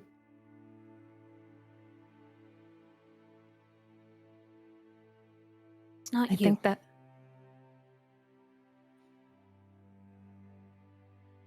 Is it? How can you be sure? She's gonna do a little desperate, like, scramble forward to see if she can touch him. And there's nothing there. Probably one of the better visions I've seen, though.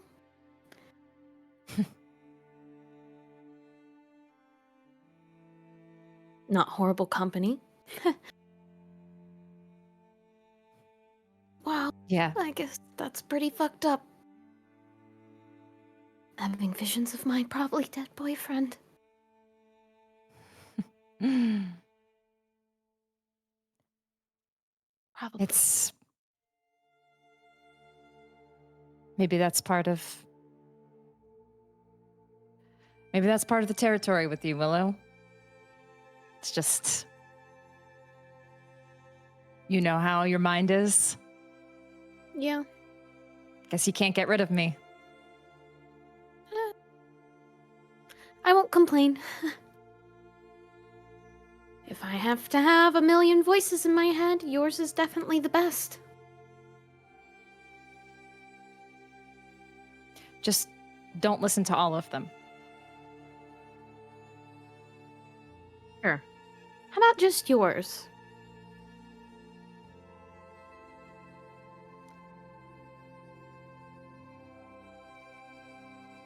Yeah.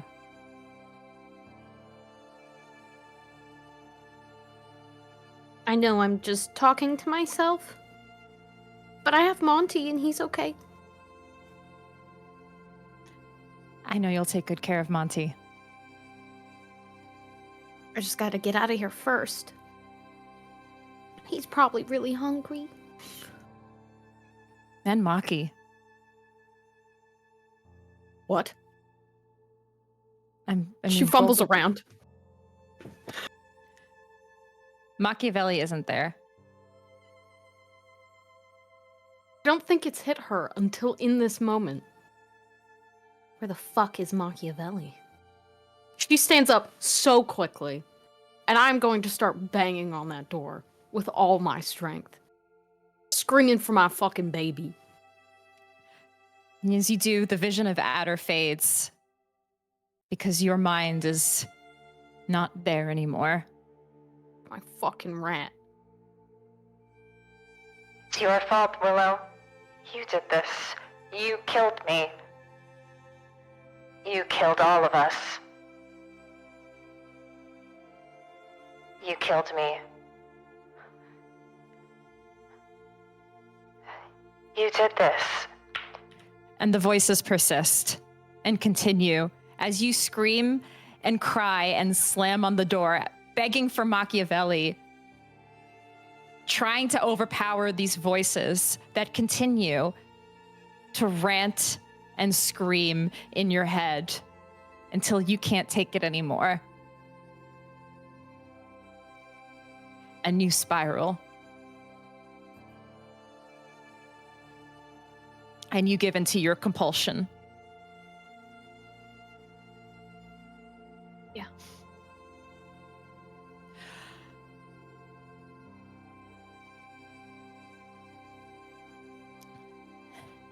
And then we cut to Dorian. Dorian. It's the same for you. You rouse in a room with no windows and a single steel door. And you also feel hungrier. You go up 1 dot in hunger. Except for you, when you look around, that's it. You see somebody else there. You see your wife.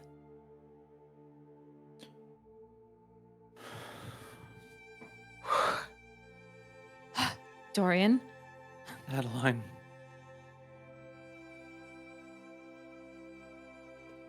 I'm so sorry.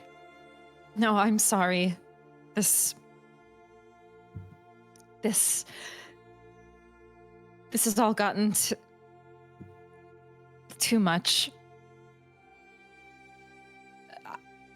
So much. I'm sorry that this is all happening. It's not your fault. It's this family. Yeah, it is.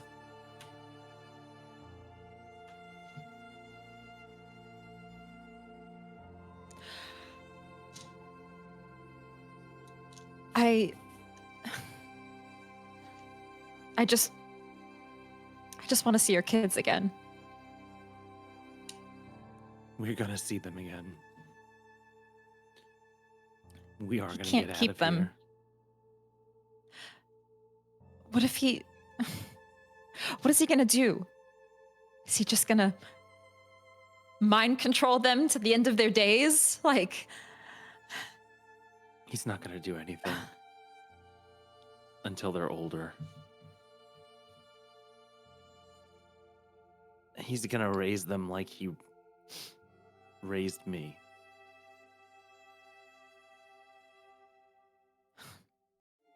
This can't be right.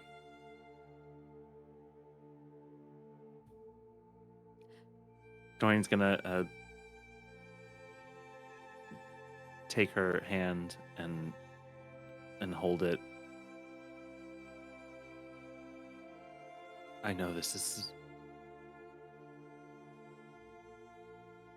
the worst thing that could possibly have happened.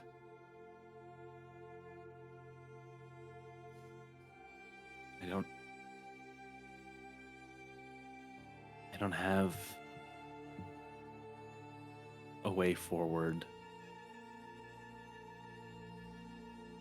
But that doesn't mean that we're not going to find one.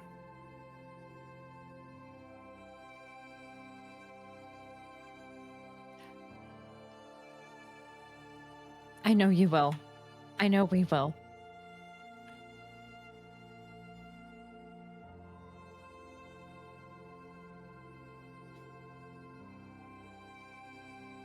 And then Dorian, you hear a voice.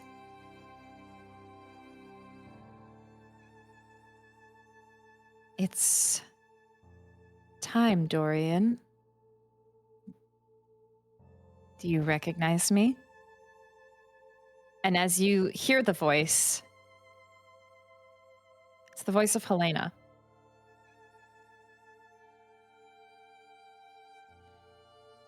I promised you I'd give you what you want.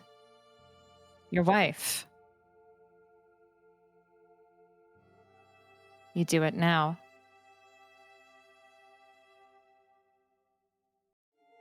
You embrace her.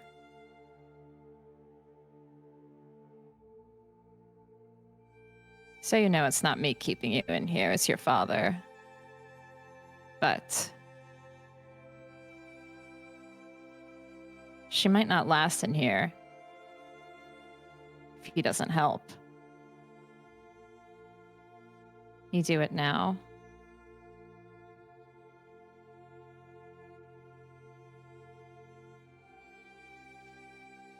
You finally get what you wanted.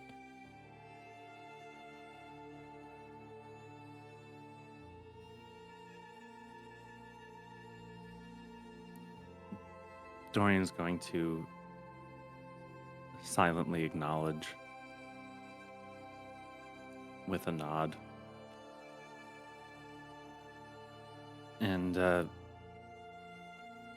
still holding Adeline's hand, he's going to say, we are going to find a way forward together. I promise.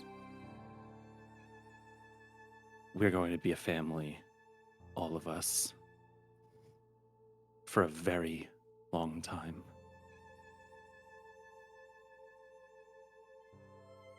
And Dorian is going to lean in for a kiss.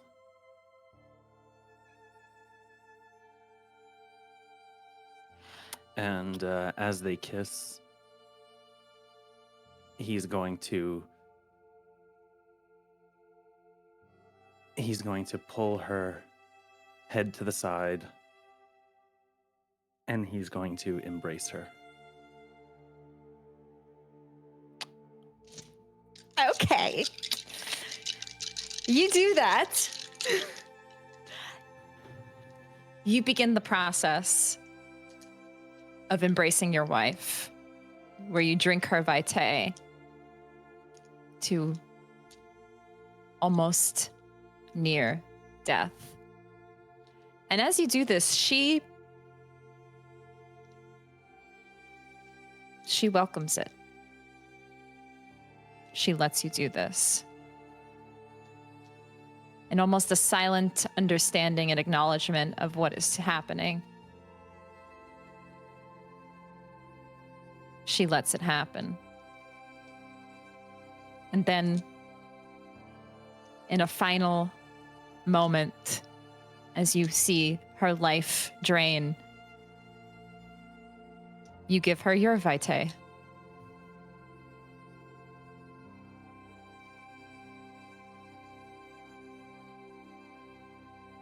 And we watch as Adeline joins the Blue Bloods, the Clan of Kings, Clan Ventrue.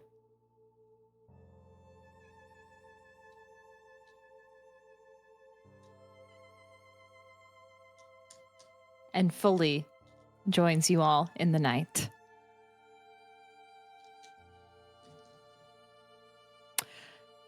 I think Dorian would shed a tear at that moment as well. From your tear duct, Dorian, is a tear of blood. It falls down onto your blazer, onto your dress shirt. As your wife lays there in a near-death state, slowly becoming just like you.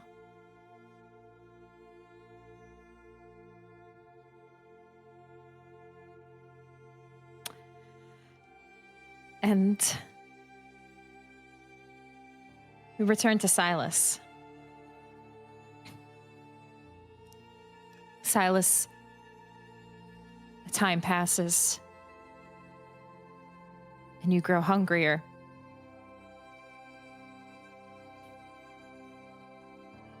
You may go up one more in hunger.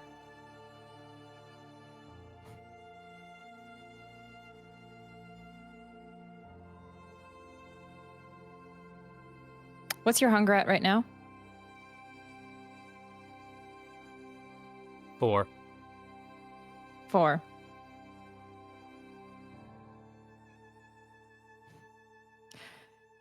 You sit in the corner, watching the door. It opens slowly, and perhaps you try to take this as an opportunity to escape, move out, do whatever you can do. But just as quickly as it opens, it shuts, and a person stands there. Just a person.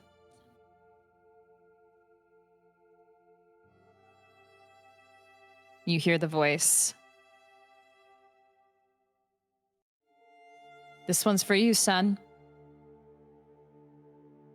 I always told you you weren't going to be able to rely on those bags, those blood bags, forever. It's time. And You need to give that up. Silas just sitting in the corner. He looks up at this person that's been thrown in the room.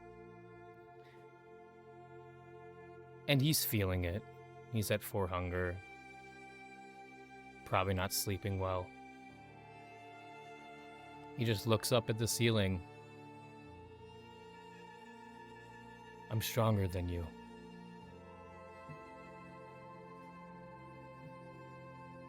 I made an oath, Dad. I'm a good man. That'll only last so long, son. You can't keep that beast inside you quelled forever. Eventually, you will give in. I have years. I've read. I've done the research.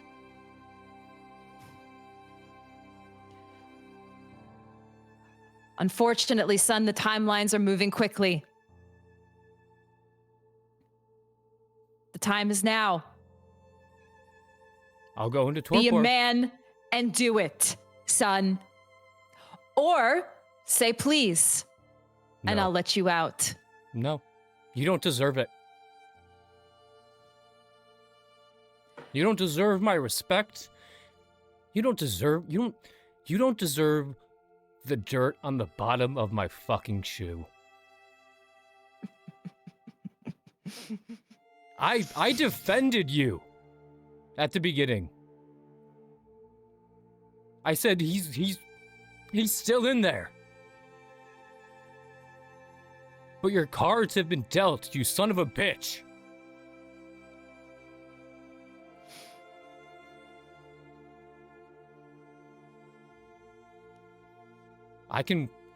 I got more in me. I'm gonna sit here for the next 2 days, 3 days. Keep putting them in. I'm not gonna break.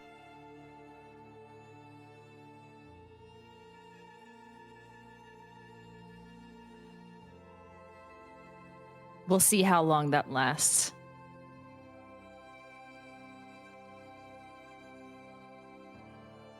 Hey, Dad. Please go fuck yourself. There's no response.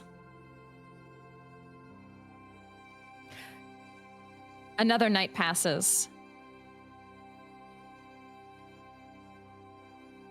This person remains here. Silas, my question is,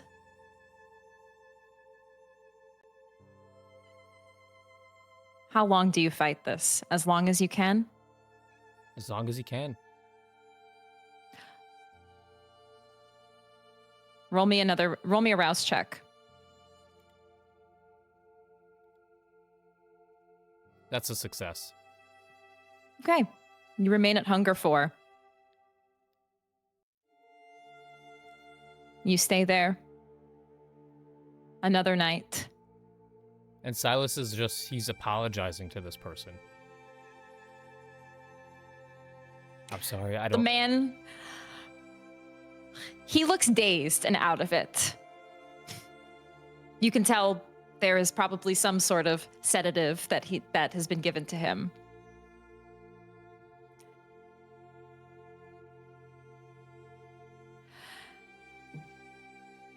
But you remain there, and you fight your hunger, though it wants to be sated. You fight and you resist for as long as you can.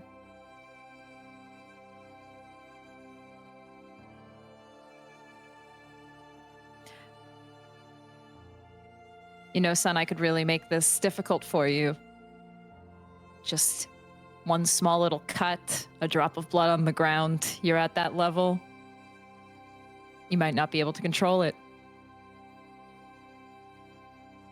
But no. I'll leave it at that. You couldn't just say please. And you'll never hear that word come out of my mouth, Father. Not to you.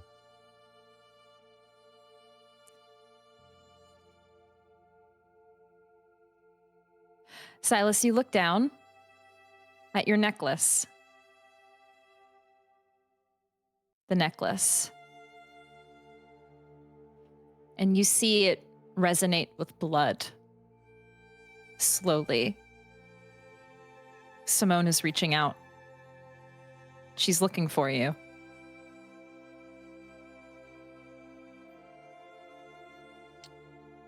He would grab it.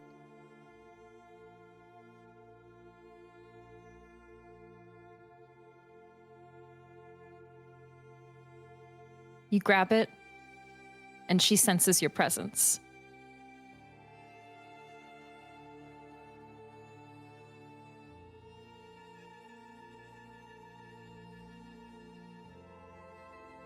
Several more nights pass. I wouldn't say several more nights pass, but it feels like several nights to you. It feels like the longest day-night cycle you felt in a long time. You actually don't know how long it's been.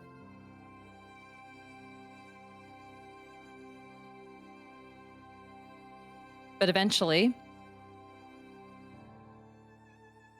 you hear a knock on the door. You hear a voice that you hopefully have been wanting to hear. Silas? Silas, are you in there? Simone. And the door, you hear like a struggle and several like hits on it, and eventually it opens. The person on the floor in the corner, and she looks at you and runs over and gives you a hug.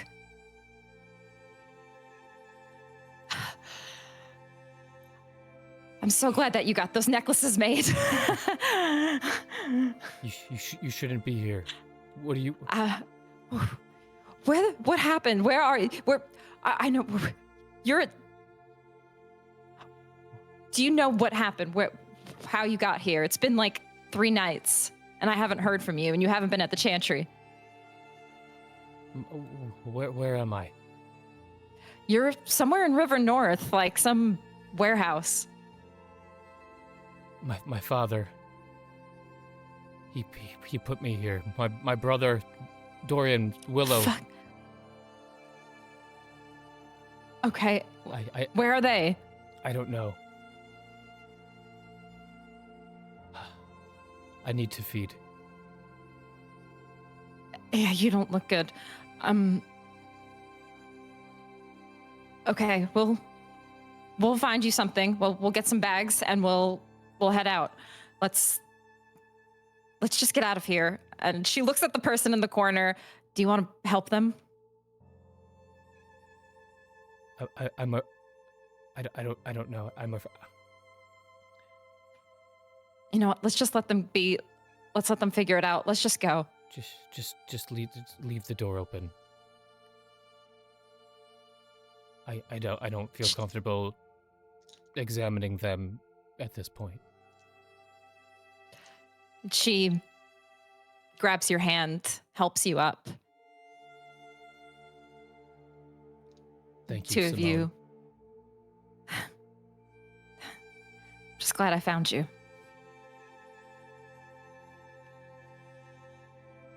We find Willow and Dorian next.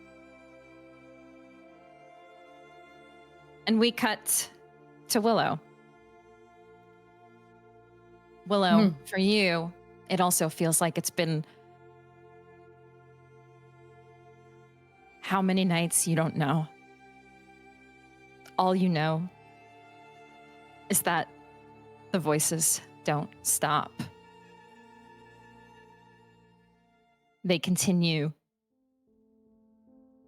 to whisper in your ears, "It's your fault. You did this."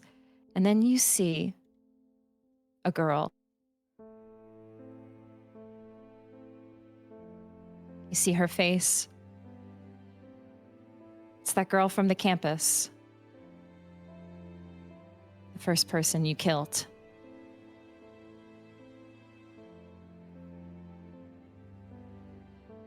She looks at you. You did this. You killed me. And I will never be free.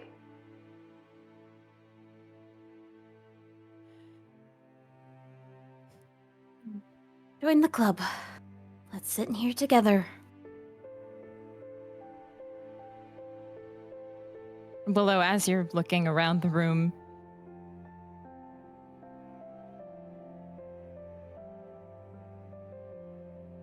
the voices continue, but you concentrate your mind for just a second to that familiar cobweb.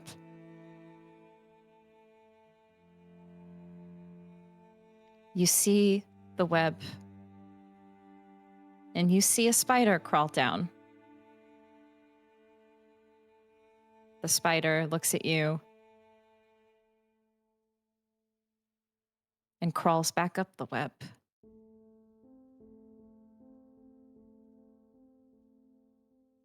And something feels safe about it.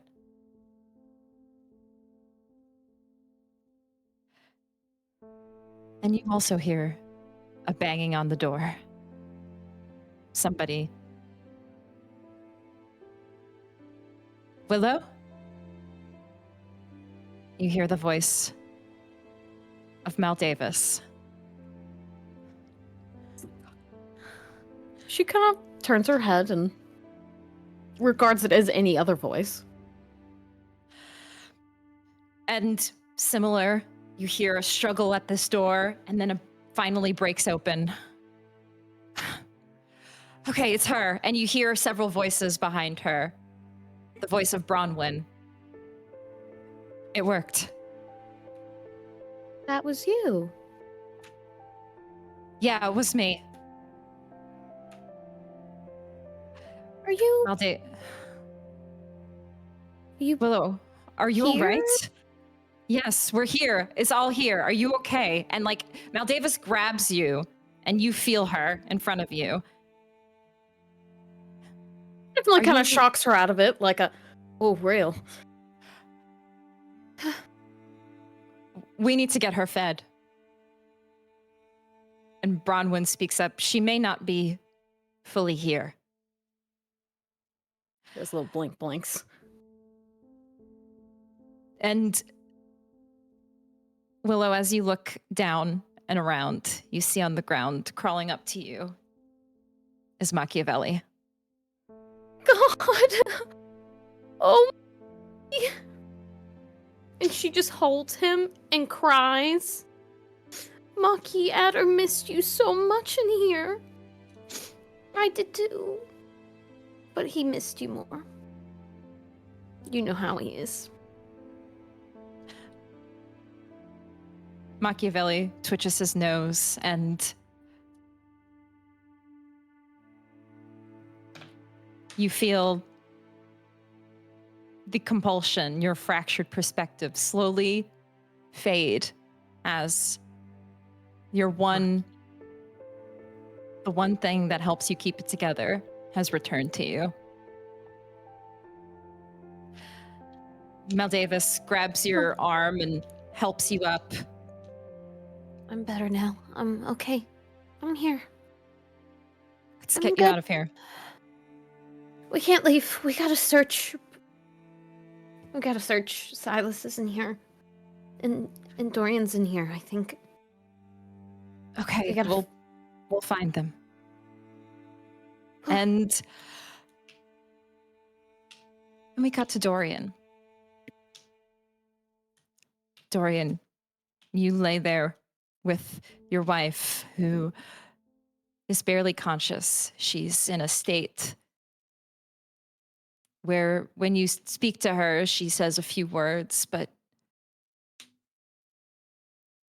the effects of the vitae are slowly taking her, but not quite there. And you're left alone, not sure what to do. What happens next? How does this all work? You don't know. You've never done this before. You're not sure if she's going to suddenly turn into rage and raving. She's going to crave vitae more than anything. That's what happened to you. As a matter of fact, you woke up in a room like this, and your family kept you. They made sure you were kept at bay in those early nights when your hunger was at its worst. And you fear this is going to happen to her soon. She's going to wake up and be fully conscious again, and she's going to want nothing but vitae. And you don't have any but your own here. The panic, the fear begins to set. And all you can think about is your father. He's the one who made this all happen. He's the one that brought you here. and you don't know what to do. I yell out for him. Dad, we need to feed. You can't starve us in here. You reach out with your voice and there's no reply.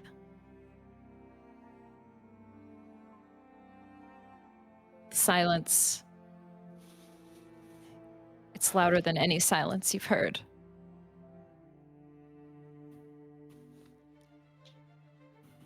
Eventually for you, similar to your siblings, you hear a voice on the other side. Dorian? Dorian? And you don't immediately recognize it. Who's out there? You hear the door begin to bang and open. You see, opening the door is a familiar Banu Hakim, the one who works for Caden Bartlett in his coterie. And you see, he's here, sir. Caden, he's here.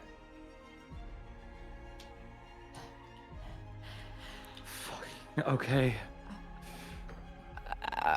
Dorian, are you all right? Do you need... And he looks down at the ground. We need to get the two of you somewhere safe. She needs Vitae. Soon. We'll help her. And he extends his hand. Caden's here to help. Dorian will reach out and take his hand and pull himself up and then go to collect his wife, try to help her. He's going to carry her out. Yeah. The three of you exit, and you see Caden there.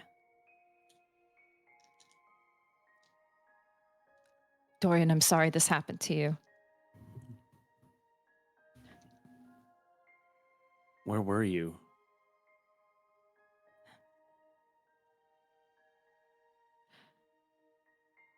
I had some things I needed to take care of. I'm sorry I didn't realize the gravity of the situation.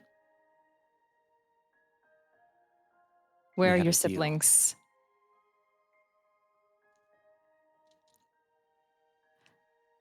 We did have a deal, and I'm here to uphold that end of the deal. I don't know where they are. They're probably here somewhere.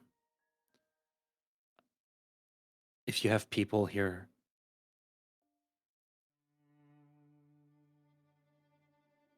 have you seen my kids? No, I haven't.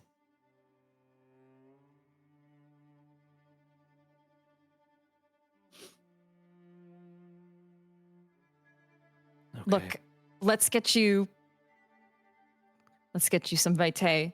Let's find your siblings, and we'll figure this out.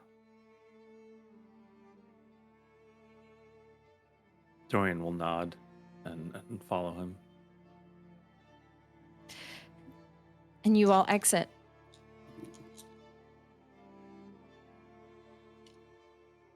And that is where we will stop our session for this evening. A bit of a heavy second half, everybody. Yeah, that was a lot. But like I said, we're gearing toward the end, and there was a lot. There's a lot at stake here. That's all I'm saying. There's a lot happening, and these three kindred have been through a lot.